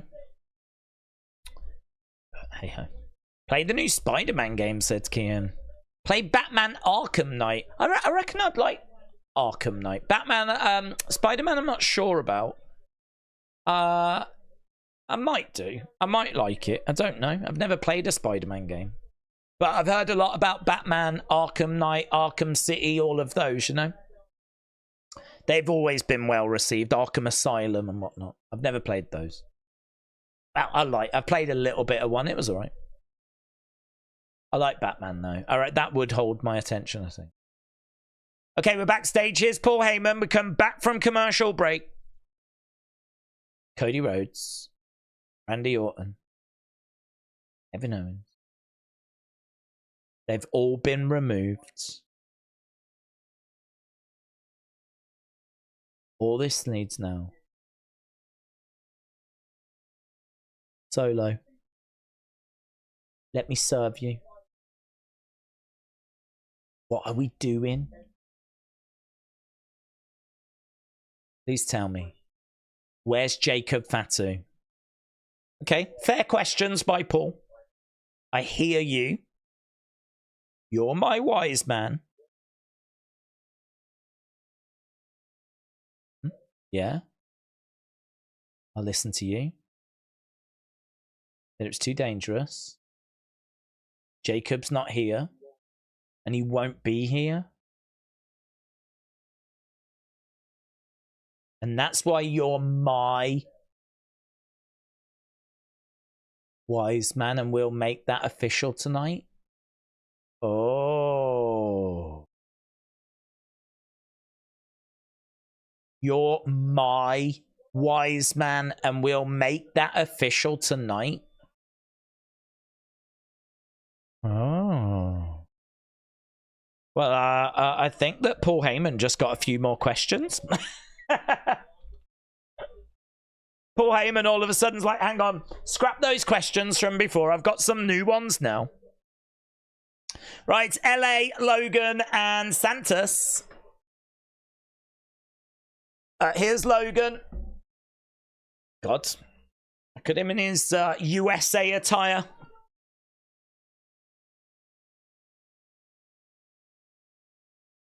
So, Logan coming out in some fancy new ring gear. Shame America hates him. Did you cover why Howdy had a key in his hair, said Chris. Well, we covered it. We spoke about it in the Unseen video. I think that my favorite theory that I saw was that Wyndham is the key. That was a tweet from ages ago, and maybe it symbolizes that. Okay, so Logan said, tonight I get to perform in this historic arena. Why is the screen all frozen behind him? What's that about? Has the screen glitched or something? What's going on? Why is it just stuck on that? Oh. Matt Addison Square Garden. Who's this? Indiana Pacers. Okay, here is Tyrese. He's come out and there's loud boos for Tyrese Halliburton. Tyrese not getting a great reaction. So there we go. He's coming down and there's boos for Tyrese. Seems like a lovely lad to me. People are going to start throwing tomatoes, said Sis.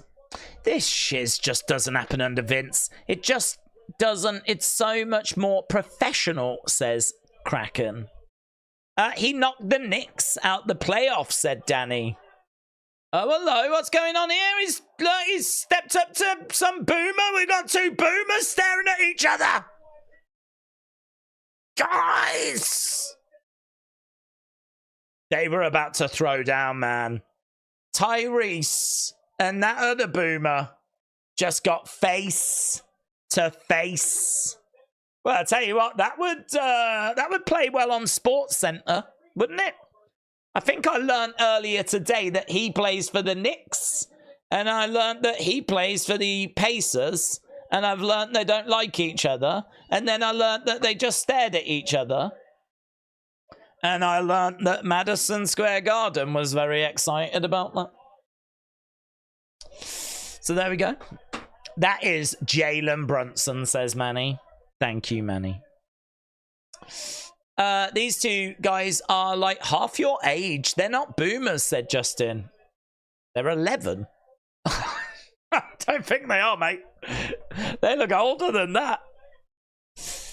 Right, we've got Santos and we've got Logan working together on LA Night. This is going to be, I think, quite reminiscent of the women's Money in the Bank qualifier from earlier, where the heels are going to work together.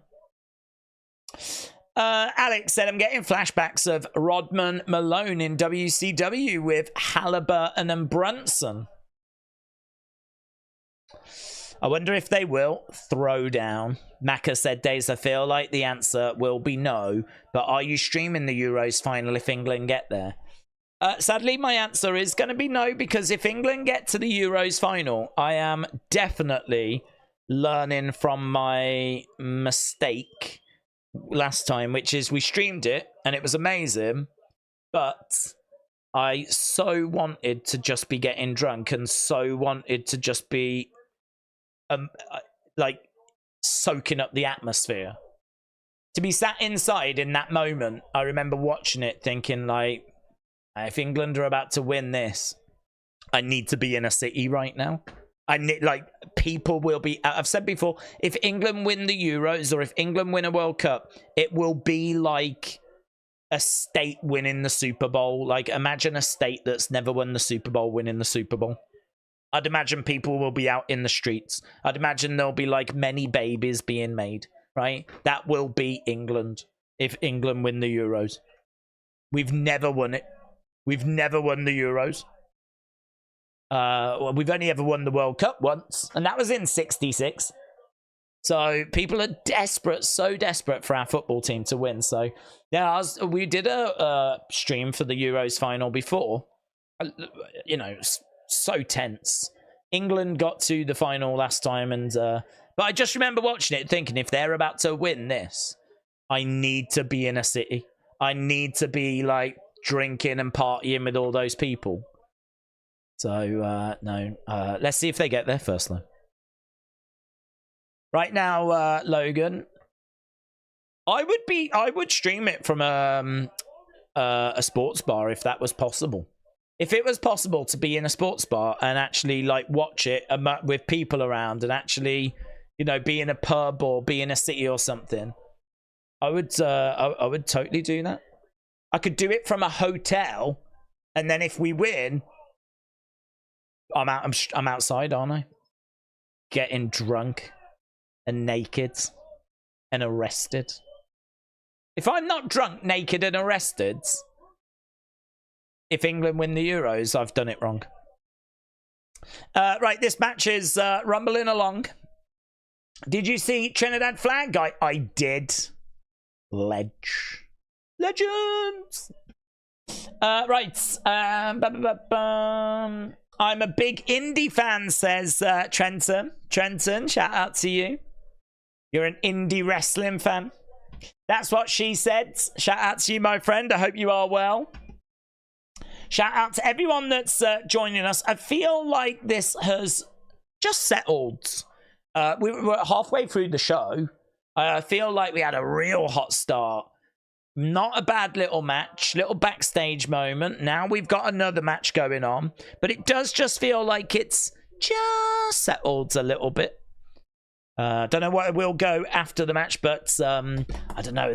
Are they setting up something huge for that Bloodline segment? Is that acknowledgement segment going to close the show?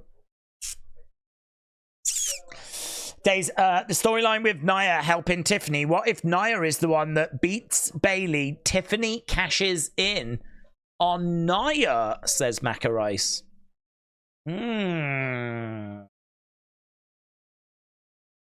That's interesting. I wouldn't do that. I think I would have Bayley go over Nia, but then maybe have Nia attack Bayley after, then Tiffany cashes in. I like Tiffany and Nia working together. I think they're good together. I wouldn't throw that away. I think I would have it so that it was Nia, Bayley. Bayley gets the win. Nia then attacks Bayley after and looks towards the entranceway. Down comes Tiffany. So if Nia's not getting it, Tiffany will get it. I think Tiffany with that briefcase, I think there's a good chance she gets it. Tiffy in the bank. I think you could be onto something there. Brony said it has been solid, but definitely dipped since that opening segment. The acknowledgement ceremony will close the show, said Brony. It's like Andrew Murphy winning Wimbledon. It's just like Andrew Murphy. God bless Andrew Murphy. I think Nia beats Bailey. Hello, Austin.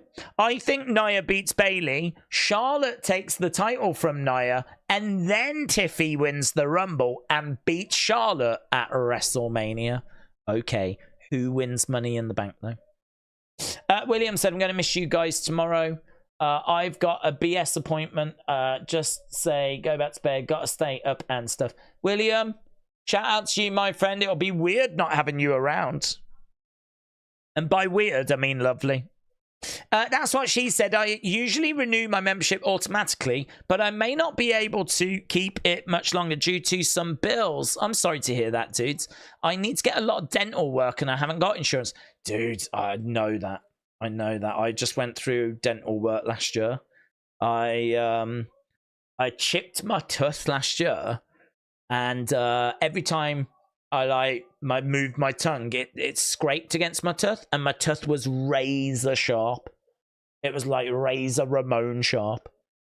So I ended up going, and she sort of filed it down. But it's, you know what they're like? You get there and they're like, we've got a little bit of filling maybe needed over here, and all this kind of stuff. And before you know it, I mean, Jesus. Do you know, she said to me, you need a filling on this side. She's like, it's quite deep though. And I was like, well, yeah, let's get it sorted, whatever needs sorted. Nothing was bothering me apart from this side where she sorted it. And she's like, okay. So she did the filling, right? Which I don't think I needed. But she was like, she tells me I did. She did it. A few days later, horrific toothache. Horrific toothache. Had to go back for an emergency tooth removal. I had to get the tooth out. So I went from having no problem to having a really bad problem, and then ended up having to get my tooth out. And you're just paying all this money? So you just have it? Flipping dental work, man. So I know that pain. I know. I've been there, mate. Sucks. Leg sweep there by... Santos gets planted. Brony said, the thing with Chelsea winning Money in the Bank is that I don't know if they'll pull the trigger and have her win the world title. Meanwhile, with Tiffy, I could definitely see her being champ. LA Knight in control, yeah. Logan is down. Santos over by the ropes. LA Knight against the ropes, but Santos comes up. Big knee. Down went LA Knight. Santos has got LA Knight on his shoulders. Santos pushes. No, he gets pushed, picked up. Oh, whoa, look at that. Really cool. Big elbow. Yeah, LA Knight is battling away. We thought, or I thought, that LA Knight was going to beat Logan for the United States title at WrestleMania. He didn't. It looks like we are going to go that way now.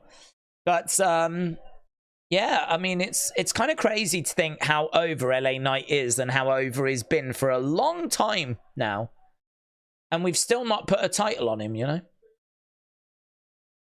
Oh, driver there by Santos. 1, 2... I mean, it's. I think when they finally do it, and I'm sure they will do it, you know, it should be a big moment, of course. But it is kind of crazy to think that it's been well over like a year that he's been getting these big reactions. It was like around kind of March of 2023. It was like straight after that Bray feud that he started to really grab attention. Right, Logan in the corner. Big shot coming in there by Santos. LA Knight should be speed champion, said Austin. Black screen, no audio. I'm going to turn off, Fox. Have you? You got a black screen and no audio? Are you sure you've not just turned your TV off?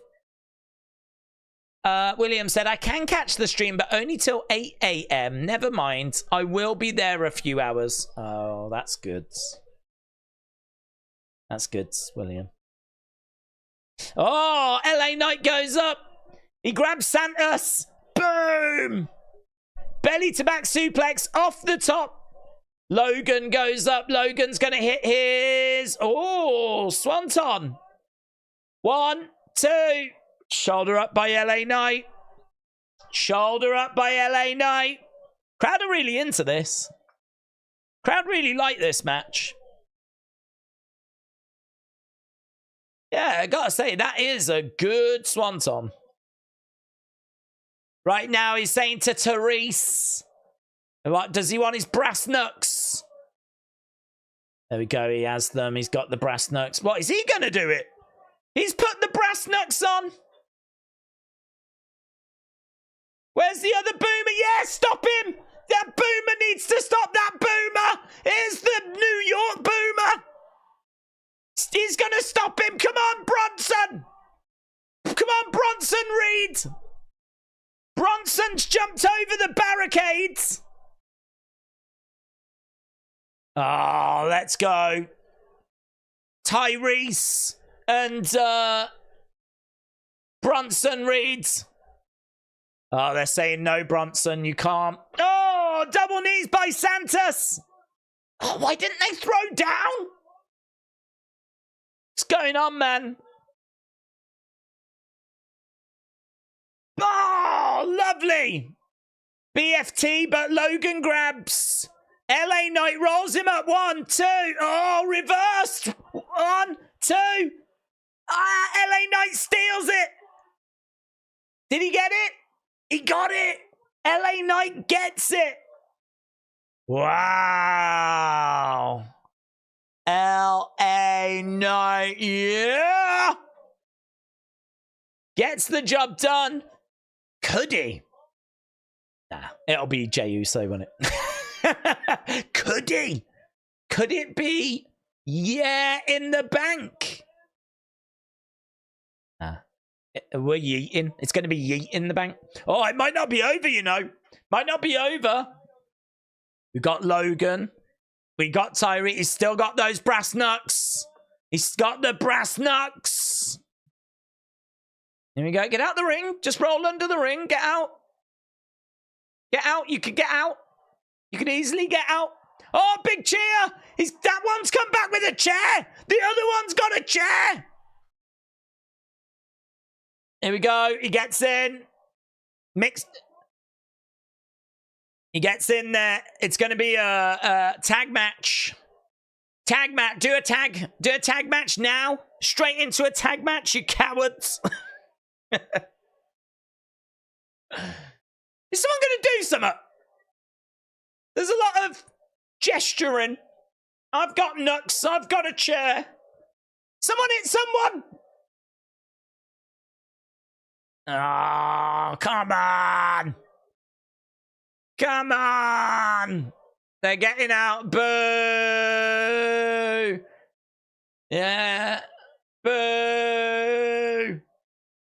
LA Knight goes over the jump out the ring. Oh, what's this? What's going on? What the hell's this? Eh?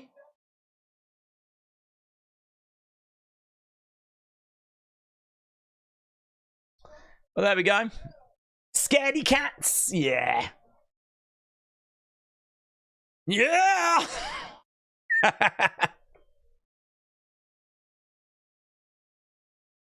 Well, there we go. That happened. That happened. And by that happened, I mean nothing happened. Right. Let's go into the poll. Baron Corbin says that was wild. He's backstage having a word with Apollo. Apollo! Let me guess. SummerSlam match? I don't think so.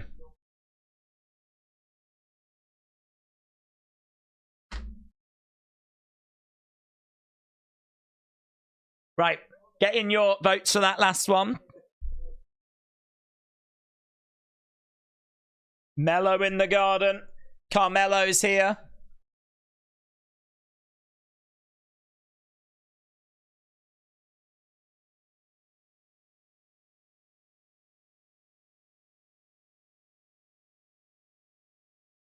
I'm going to put Mello in the bank.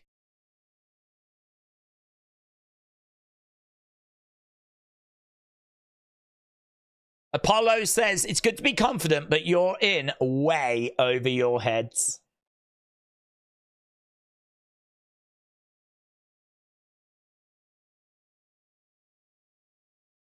A lot of people have got their money on Yeet. A lot of people have got their money on Yeah. But he thinks they should have their money on him.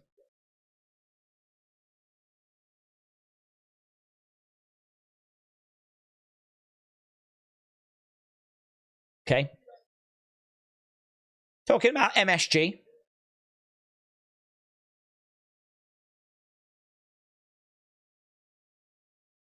Sika and Hawaii graphic.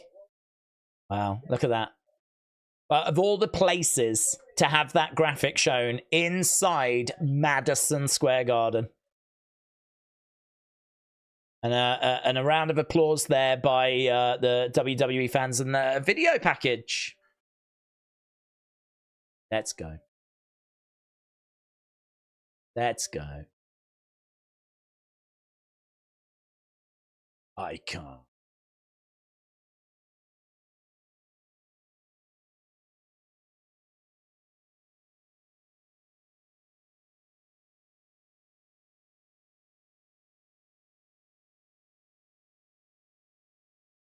This is brilliant. Look at that. Look at that picture. Look at that picture. Oh.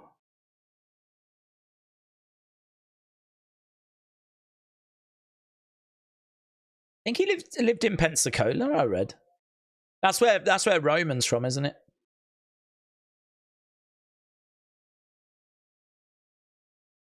Michael Cole said he was scared to death of the Wild Samoans when he was a kid.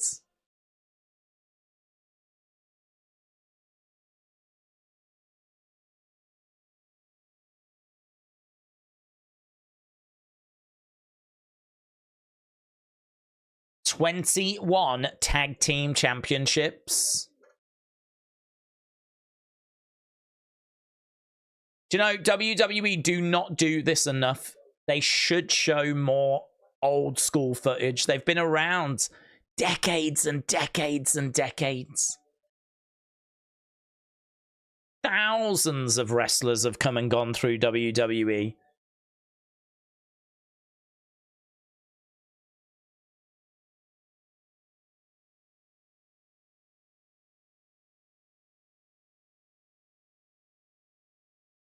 Brilliant, isn't it? R.I.P. Sika. Zilla tonight. Oh, I don't think so. There's been no word that Zilla's signed. Well, not that I'm aware of.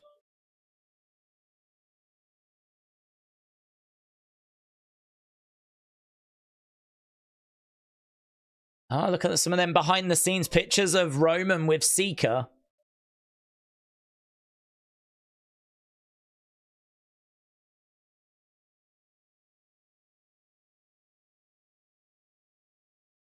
Yeah, they're just showing all of the Anoa'i family members that have been in WWE, and it's just an incredible list, isn't it?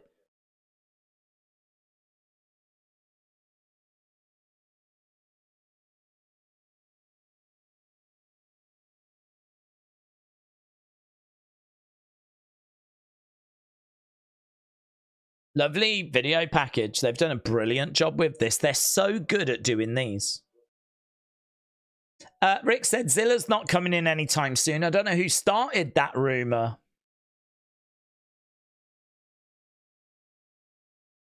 Okay, there we go. Lovely video package as we go to commercial break. So we've got 42 minutes left in the show. Might as well end this poll right now. We'll end the poll. 44, great. 42, 8 and 4. Oh well, people enjoyed that. Great, 52%. Okay. Right. It should not take them dying to be celebrated. I agree. I think it would be brilliant if every time we go to a different place, we celebrate someone from that place. You know, we go all over the United States, and I can't see why we can't just do a little segment each week.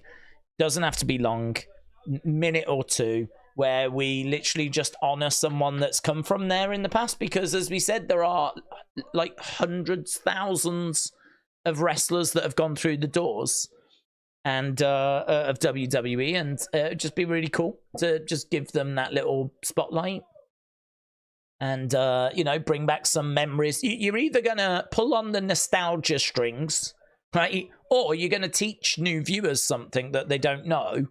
But there must be a way of just having... You're right, there must be a way of celebrating people that are still with us. Imagine doing a video package and then you cut to the crowd and they're there and they wave to the fans. That just seems like a no flipping brainer, doesn't it? Anyone else think that's a no brainer? But we just don't do that. We just don't do that. As you said, we always just wait until they die. But Pretty Deadly against Pretty Useless will be up next, said Davids. Is halftime coming back? I missed that song, said Simulation. Will the halftime song come back? It might do. To be honest, it's I think it sort of ran it. Well, I don't know if it ran its course, but we just got to the point where it just wasn't really a focus so much. But it could come back. It might need a re-record.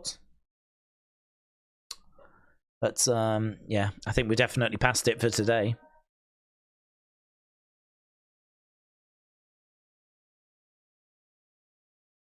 Let me talk to you. Is this for WWE Shop? What's this?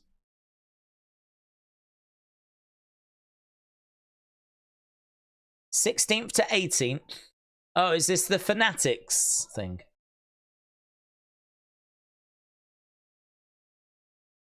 Yeah, this should be amazing, this event, this Fanatics event.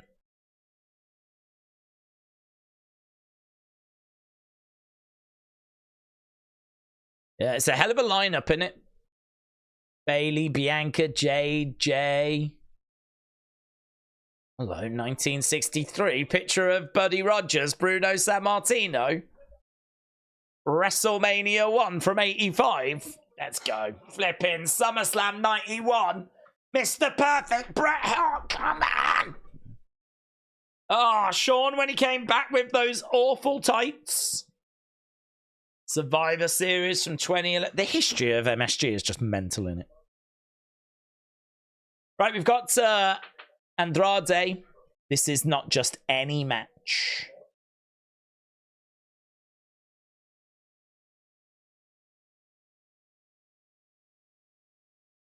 It's a destiny. Days, LeBron SPN is the NBA. LeBron SPN is the NBA. Do you mean LeBron's son? I did hear that. Fanatics owns like 70% of sports merch that's sold, said Rick. It's wild. I remember when they just had 10 stores in a few malls. Cena returns at the Rumble. JR goes ballistic, said Kim's Trains. Hello, Kim's Trains. Right, we're seeing inside Madison Square Garden. Come on, give us something. Come on. Oh, Blair Davenport. I wasn't expecting that. Blair Davenport making her way down. Women's Money in the Bank qualifier. Who's in this one? I forget. Andrade has been mid since he returned, said GS Dub. Trippy said, thank God for that. I thought I was going to have to look for a new stream. Come on, Naomi, said Sis. Belair's theme's a banger, said Mr. Quake.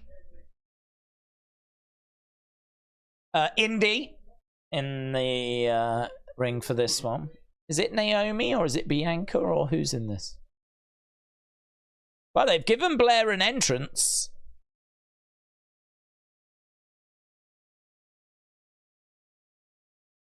Indi having a few words with Blair. I wondered what she was doing, but she was like doing this. She's trying to say, you and me work together, yeah? You and me, yeah? I wondered what she was doing.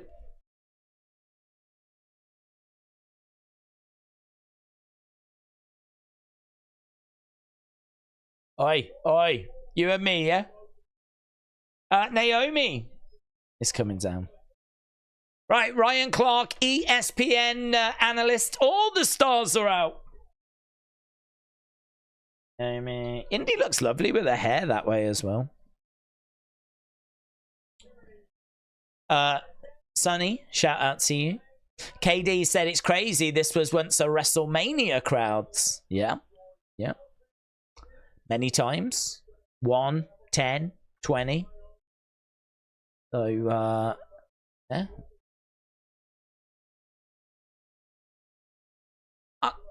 I mean, we'll never go back to it, but I wouldn't be against doing another WrestleMania in Madison Square Garden.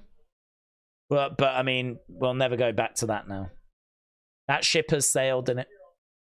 What's it saying in her hair? Glow? The G and the O were good, but I couldn't really make out the rest of it. I think it's got glow in her hair.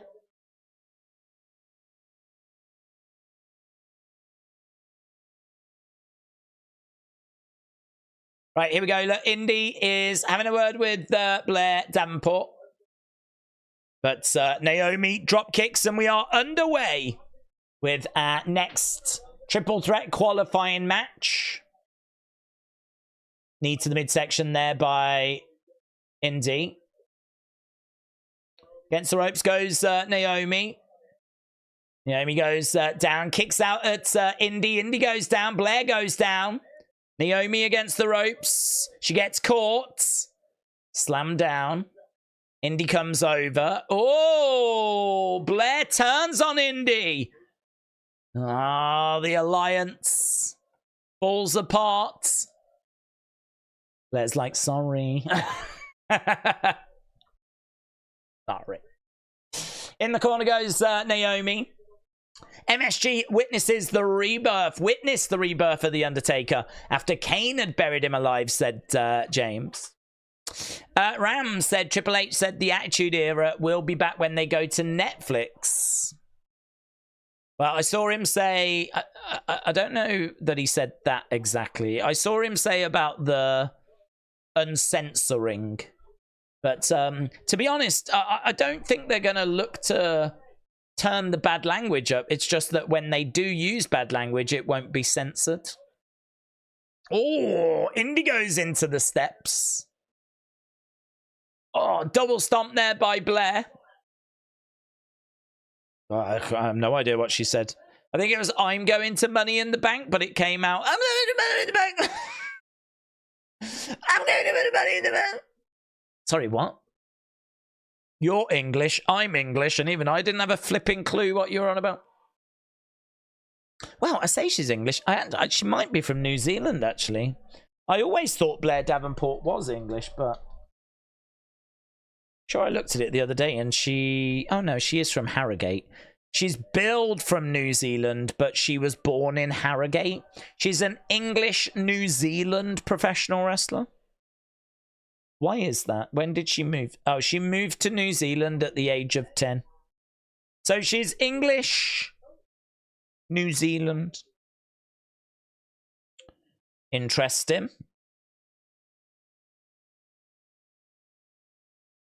B. Priestley, you might remember her as.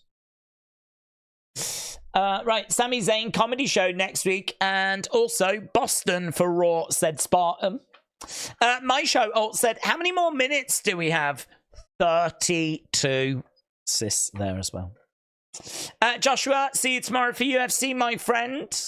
Matt said, how is your dog these days? Lazy. Fat. Old. She's a German Shepherd and she's 12, which is, do you know what I mean? Not good. She is getting towards the end of her time. But, I mean, she's fine. She's still, you know, no issues. But, yeah, she's getting on, man. She's getting on. Raw in Boston. OMG, Sasha Banks return. Stealthy Cab said, do we get The Rock return tonight? I don't know, my friends. I feel like there's lots of rumors about things that could happen tonight. I feel like we had a hot open. I feel like the rest of the show since that hot open has been a pretty average show, standard show. All eyes are turning their attention to the end of the show. Are we going to end with a big OMG moment? Like, what? How does this end? It's going to end with that Bloodline segment, but how does that look? What's that look like? Very excited to find out. Everyone hates The Rock, said Mr. Quake. Rick said, Rock, absolutely not. People are quite upset with the flickering and whatever. Amber said, anyone else's TV keeps going out, but it still says live in the top corner. Source 7 said, that is normal. Welcome to Fox.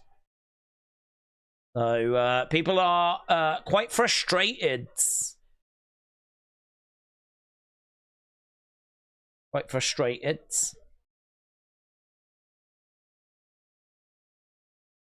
Billy said, what's going on in the ring ropes? There's so many stars slipping on them. They must have changed the ropes. Right, here we go. We're back underway. We've got Naomi. We got Blair. We got Indi. Blair gets chucked into Indi. Oh, that's nice. Blair got chucked into Indi. Indi sort of grabbed her. Then we got a net breaker, and that meant that Indi went down. And obviously she drove Blair with her, so nice little spot there. Right, Naomi is going up. Indi is in the middle of the ring. Blair's in the middle of the ring, looking for a crossbody connects. Naomi over the other side, charges over, clothesline, down goes Blair, charges over, duck underneath. It's all Naomi pulling the strings at the moment. She's working so hard. The other two are just bumping around for her. Indi's down. Blair's down. Against the ropes goes Naomi. Oh. 1, 2. Kick out. The Rock takes head of the table over for Solo, and Roman comes back to face Rock at WrestleMania for head of the table, said Rams. Okay, we've got Blair in the one corner. Naomi goes over, collides into her, goes over the other side, collides into Indi. Boom, smashing into both. Indi goes into Blair. Naomi comes over. Oh, forearm strike. Boom, spinebuster by Indi. She picks up, drives Blair on top of Naomi, but kick out. Kick out. Referee was just checking the shoulders were down there, and that little check, I think, ended up costing Indi. Indi should be going mental at the ref right now. She should be going mental, because if the ref had just started counting, if the ref had just started counting, then I think she might have got that 3. Naomi in control. Brock could return to save Paul. I don't know if we're quite in that. I don't know where we are with that court case. It's all gone a little bit quiet. Blair picks up Naomi, and oof, Falcon Arrow there by Blair as Indi makes the save. Right, we're battling on. I'm not sure if you heard, but a lot of people are saying Tony is turning into Vince due to inconsistent booking, destroying scripts on the day of the show. Thoughts, said Simulation. Don't have any. I don't have any because I don't know if that's true. Vince did used to change creative all the time, and it was a big frustration. Vince obviously only did that because he was doing what he thought was best. You know, he wasn't trying to sabotage his own show. He was just like going with what he thought was the right thing. But obviously that was a nightmare for the wrestlers.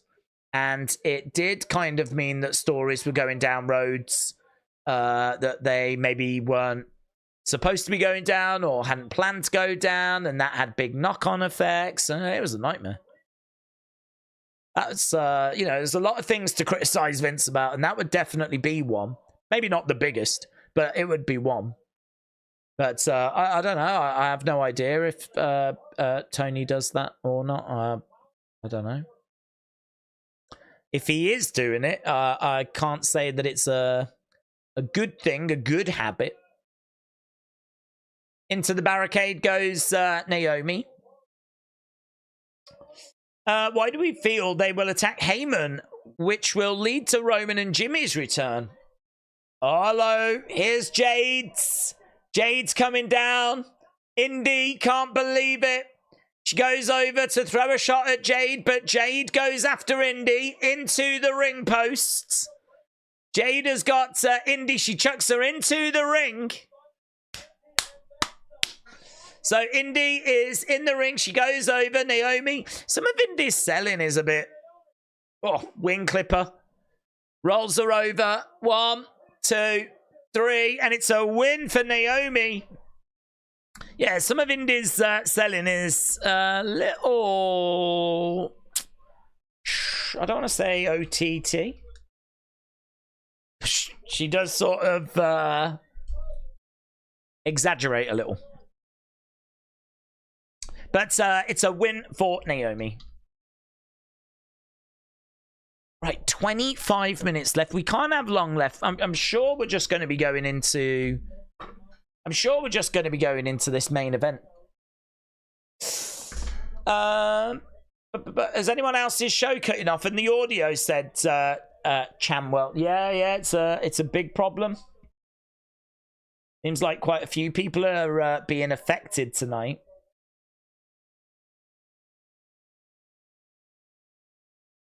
Right, looks like we're going to commercial break.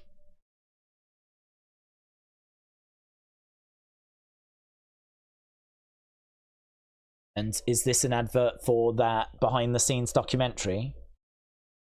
Let's go. That documentary is going to be sick, man. I cannot wait for this.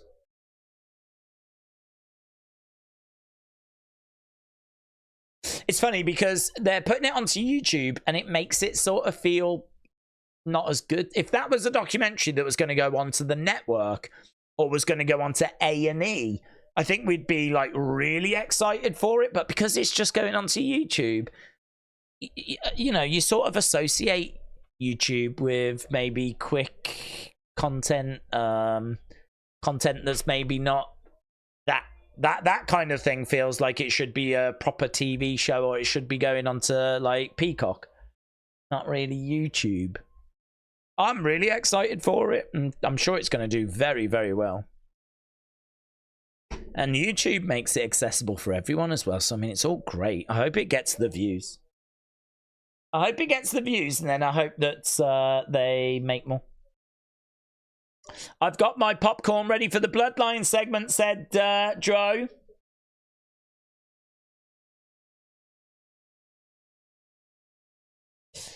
Daze, bring back the Wheel of Fun, the good old streams. Do you miss doing it? No, to be honest. The Wheel of Fun. The Wheel of Fun is some of them is a little bit tricky actually, because YouTube changed its rules. So it just made it a little bit trickier.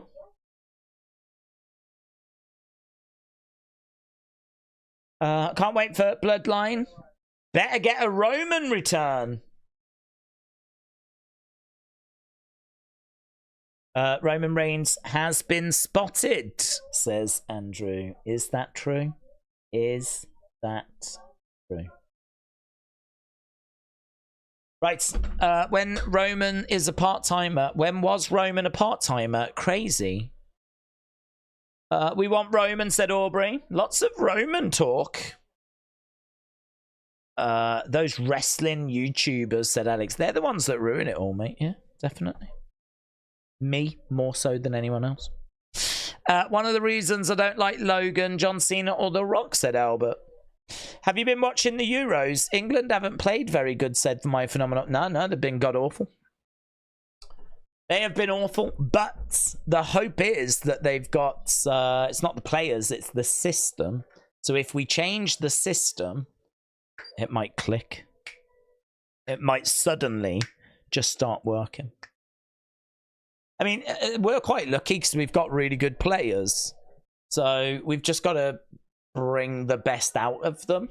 So it feels like we're in this. We're still in this. We've still got a chance to do well here. We've just got to flip in, put it all together.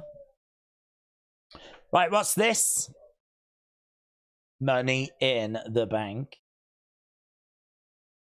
Priest. Rollins. World Heavyweight Championship.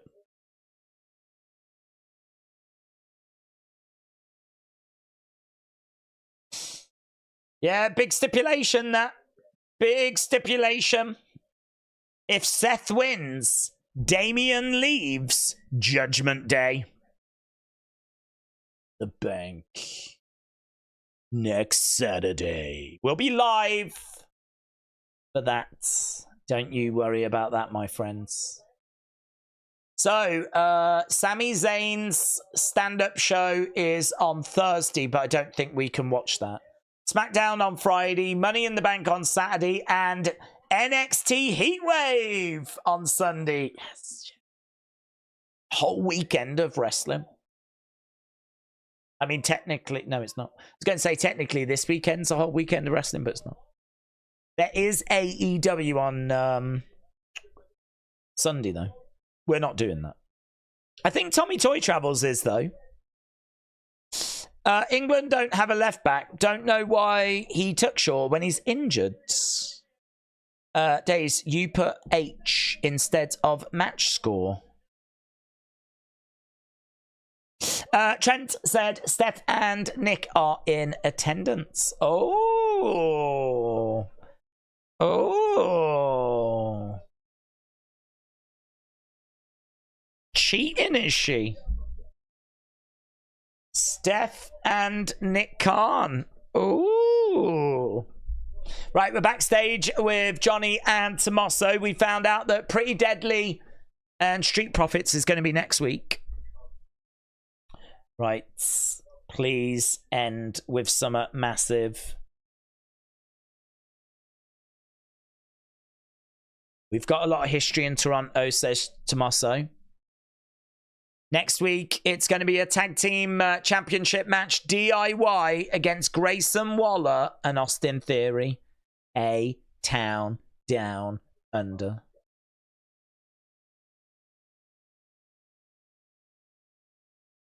We weren't aiming for you. We were aiming for Waller.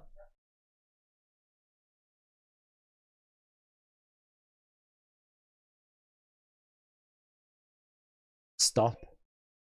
He's not your friend. He doesn't care about you. He's not your friend.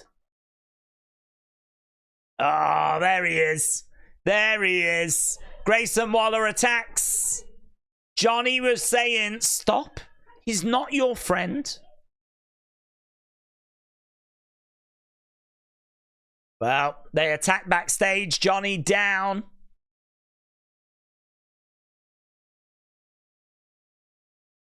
Wow, there we go. Title match coming up.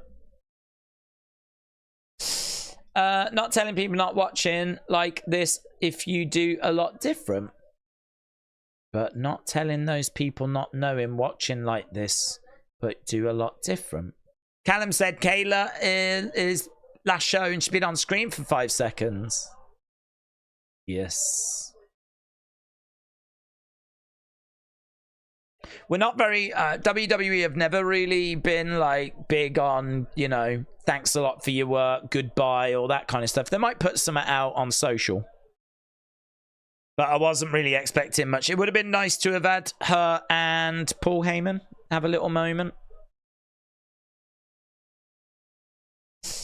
I swear to God, Raven and I are sworn enemies. If there's something we agree on, that is amazing. TBH, shout out to you, my friends. Matt said, prepare to get disappointed. Here we go. Here we go. Here we go. Dun, dun, dun, dun, dun, dun. Tell you what, it's getting some time, this segment. It's getting some time. What's he got in the bag? What's Tonga Loa got? Tonga Loa has got some in the bag. There's a sign in the crowd that says free Paul Heyman. There's a sign that said save us, Jimmy Uso. Listen, man, we're about to eat. I've no doubt we're about to eat. We're ending the show in Madison Square Garden with Solo conducting a Bloodline ceremony. This has to result in something. Wrestle with Andy said next week will be the first time a pay-per-view is on at a regular time in ages. That's true, actually. That's true, isn't it? Here we go, then. Solo walking up the steps. Heyman's out there with Tamatonga Tongaloa. Has Tongaloa got Hunico in the back? Yes. It's exactly who he's brought. Was he opening the bag? No. I like Solo's music, in all fairness.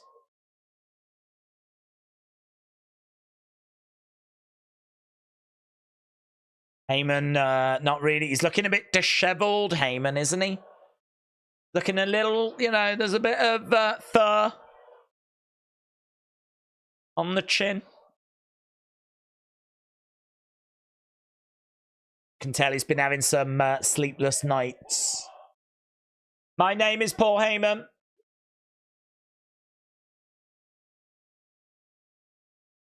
We are live in the world's most famous arena, but Solo wants the microphone.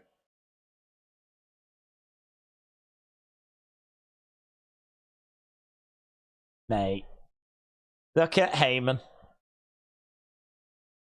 We want Roman chance breakout as Heyman hands over. And he's crestfallen, isn't he? He's crestfallen. He loves doing his shtick. We want Roman chance. Before we get to that. Oh, look at Paul. He's gone over by the ropes. He's just all like... Oh, he's having a strop. Let me introduce to you the newest member of the Bloodline.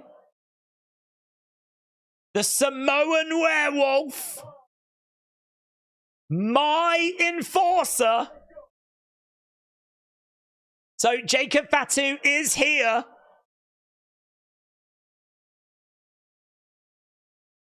Let's listen to this entrance music.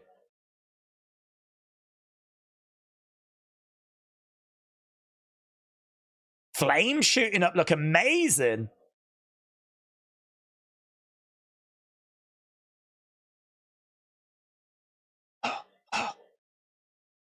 Love the graphics. Graphics look so good. Yeah, good theme. Good theme. Sounds big.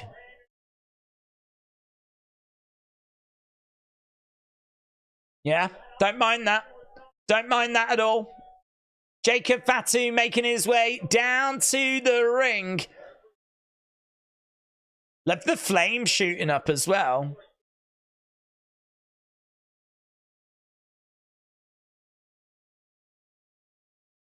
Here's Jacob Fatu making his way down. DEFCON Prime said, I made a YouTube video on how to make Tonga Loa.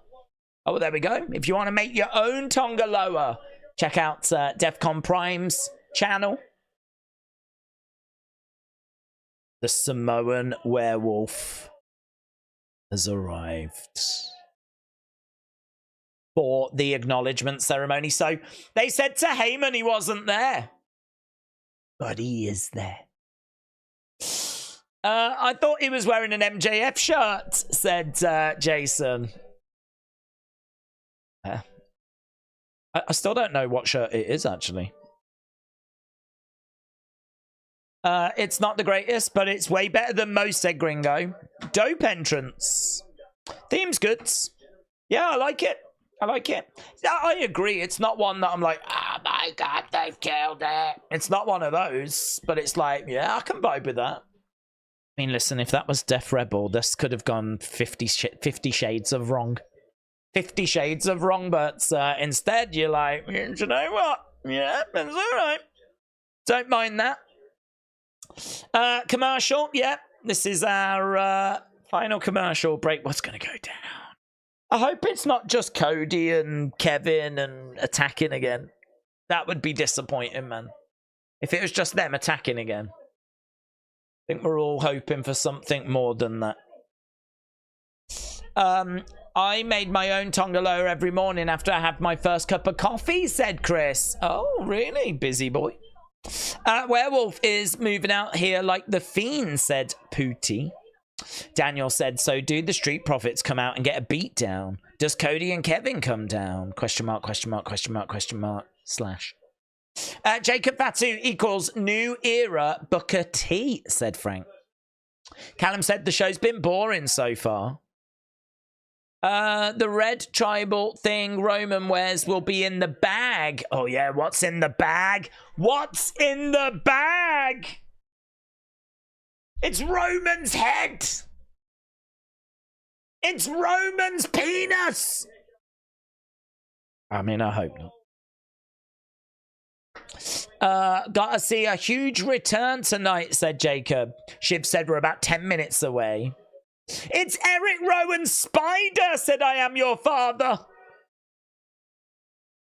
Oh, God. I just don't know. I just don't know what it is. Right, here we go. We're going back to the action. It's party food! Yay! It's a bit of cake.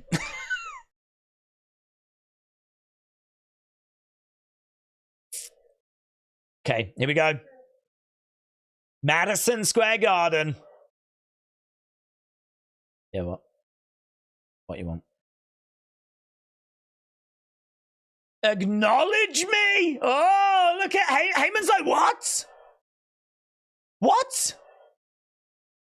That's unlike Heyman, isn't it, to act that way? Heyman just goes like, what? Solo was like, acknowledge me?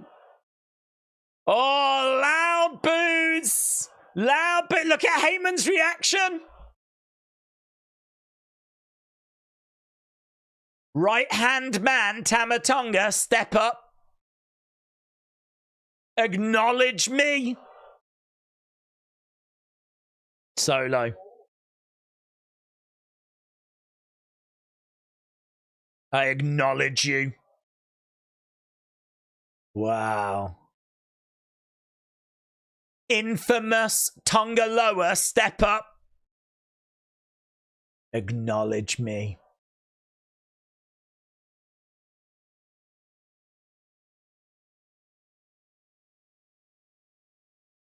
I acknowledge you. Look at Jacob in the background just pacing. My enforcer. Step up. Here he is. Acknowledge me.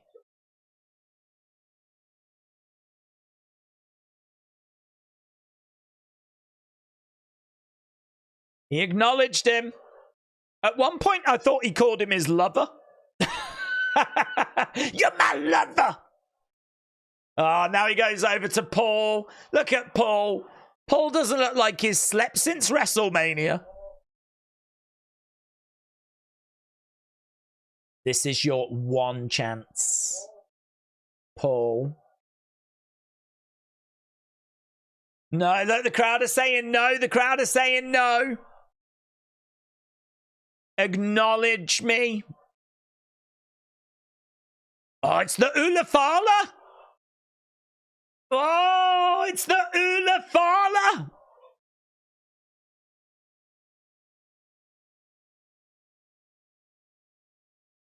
Oh, no way, man.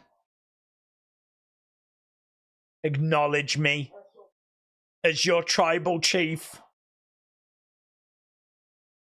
Wow.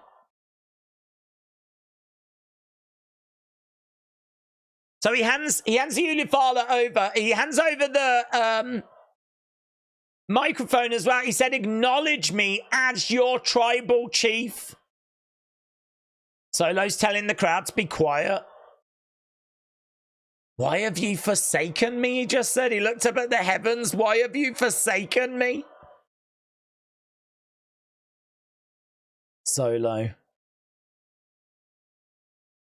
"I love you." Oh, God. Oh, God.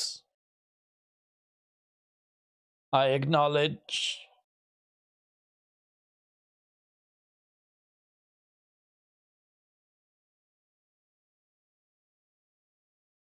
"You are not my tribal chief." Madison Square Garden erupts. Madison Square Garden erupts. Heyman bursts into... Oh my God! Samoan spike to Heyman! Samoan spike to Heyman! Oh, mates! We wanted a big segment.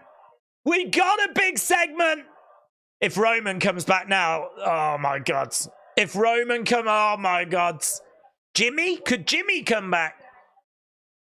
They're not going to just, oh my God. Someone save Paul! Someone save Paul! Jacob Fatu! Oh, headbutt! Headbutt! Flying headbutt to Paul Heyman! Oh my God! Oh my God! Oh my God! They're stripping the commentary table! Oh my God, where's the Wyatt 6? Look at Heyman, look at Heyman. They're going to put him through that commentary table. They're triple power bombing. Oh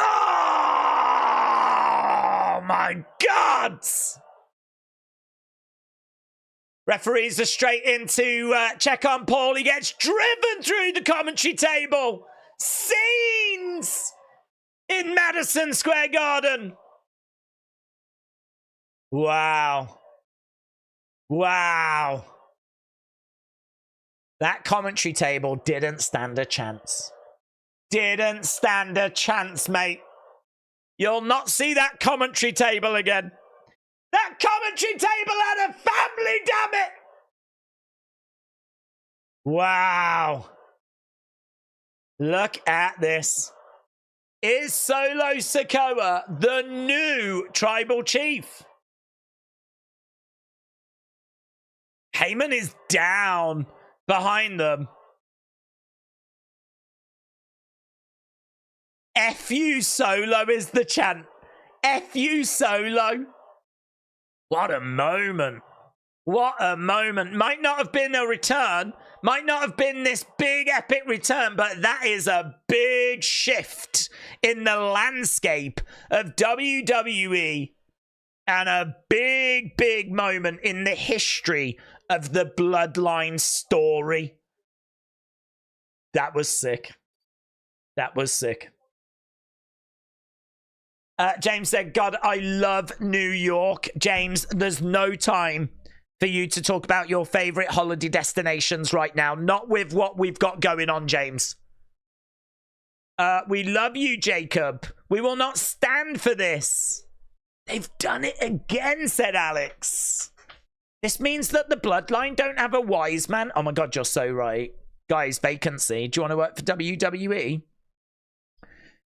Stealthy Cab, shout out to you, asked, would we get The Rock tonight? It didn't go down that way. There was loads of rumors about The Rock tonight. Loads of rumors. There was loads of thoughts that we may get Roman. May get Roman. Lots of chatter. And in the end, we really didn't get anything like that. But it doesn't matter. Because what we ended up getting was flipping sick. That was so good. That ending is so good. I love those big Bloodline segments. You know, the honorary Oos segments, the trial of Sammy segments. Like, seeing Paul Heyman, I mean, you just don't see Paul getting treated that way. You know, when do you see Paul taking bumps? He might get knocked over or something once in a while, but flipping flying headbutt and a triple power bomb. God, amazing, amazing. Uncle Howdy, shout out to you. So good, said Metal Gaming Zone. Penny for your thoughts, said, I just hope Paul is okay. I don't think Paul is actually okay, said shouldn't laugh, but it's pretty funny, isn't it? Yeah, he's fine. I'm sure he's fine. The refs were straight in to check on him. If there was any issues, they would have dealt with it. Roman's going to kill them all when he comes back, says Maggie. Yeah, I mean, now, I must admit, I don't know that you can bring him back as a heel anymore. There's been too much change.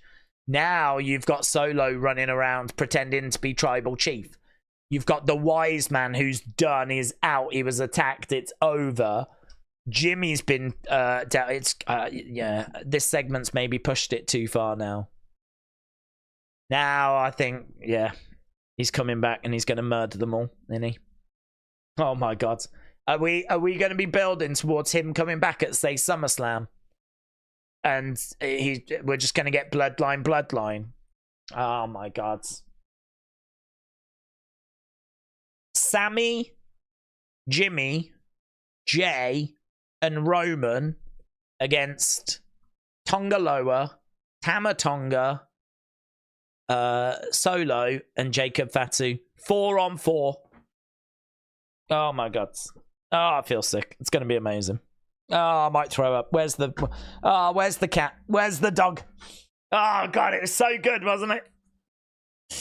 Cody needs to reform the new legacy with Randy, Kevin, and bring in Sammy, because Sammy was in the Bloodline. They do need to bring in Sammy. The new Bloodline versus Roman, Usos, and Sammy. I completely agree. Do you know, it'd be so good as well, because you think of all the history, all the water that's gone under the bridge with that group, and how much we loved that. Oh my God, it's my favorite era of Bloodline, and it's not even close, is when Sammy was in that group. But only this time, they're all going to be having fun, and it's all going to be bants, and it's all going to be, oh my God, this is so good. This is so good. It's so good. Alan said, anyone else see Heyman's babyface turn closing the show tonight? Oh God, it's so good, isn't it, Alan? I sort of feel like we don't deserve it to be this good. No, we didn't sub that, we do. We lived through the flipping Thunderdome. Do you know what was really interesting? That Matt Camp, who used to work with WWE and he worked on the bump, he did a little show the other day. I think he does shows now on YouTube. And he said, like, the Thunderdome show Raws were really bad. It's so funny, innit? Because, like, we would have had the bump during that time period, and they would have been like, wow, did you see Raw and all this kind of stuff? And, of course, they're just doing what they have to do. But it's so interesting now that he's like, God, Thunderdome, that sucked, man. That was so bad. It's so interesting now that he can be honest. Now that he can talk freely. That he's coming out and saying the stuff that we all knew and thought at the time. That Thunderdome sucked. But yeah, we lived through that. We deserve to eat good now. Thankfully, we are. We are. Oh, we don't know if Paul is dead or not. It ended without us knowing. I think he's okay. I think if Chad Gable can survive being murdered, then I'm pretty sure that Paul Heyman can as well. We want Roman, said Kayleen. Thank God SmackDown's over. It was poor, said Colin. Oh, good end, though. Come on, good end. Good end. Gotta say that was a good end. Right, I'm going to run away because there's obviously... I want to try and see if we can get an unseen done. I want to see if we can get a few bits done, actually. But a big thank you to everyone that's joined us. Don't forget, we are back tomorrow for UFC. If you're a UFC fan, you can join us. Should be a lot of fun. And then on Sunday, I'll have predictions. And then on Monday, we'll be back with Raw. And of course, You all know what that means. It's time for a bit more of the Wyatt 6. So, awesome. Thanks a lot for watching, my friends. So appreciate you joining us, and I hope you enjoyed the show. Obviously, we'll see what Raw has got for us. Hopefully, something noteworthy. It should be the next, I would guess, of those vignettes to do with Rowan. I'm thinking Rowan next. And I'm thinking it'll be another vignette similar to what Bo did. But we'll have to wait and see, won't we? But yeah, oh my God, so good. So enjoyed that ending to SmackDown. And I hope you did as well. So appreciate the support, my friends. Big shout out to Matter. Thank you for joining. And I will see you all again next time. Bye for now.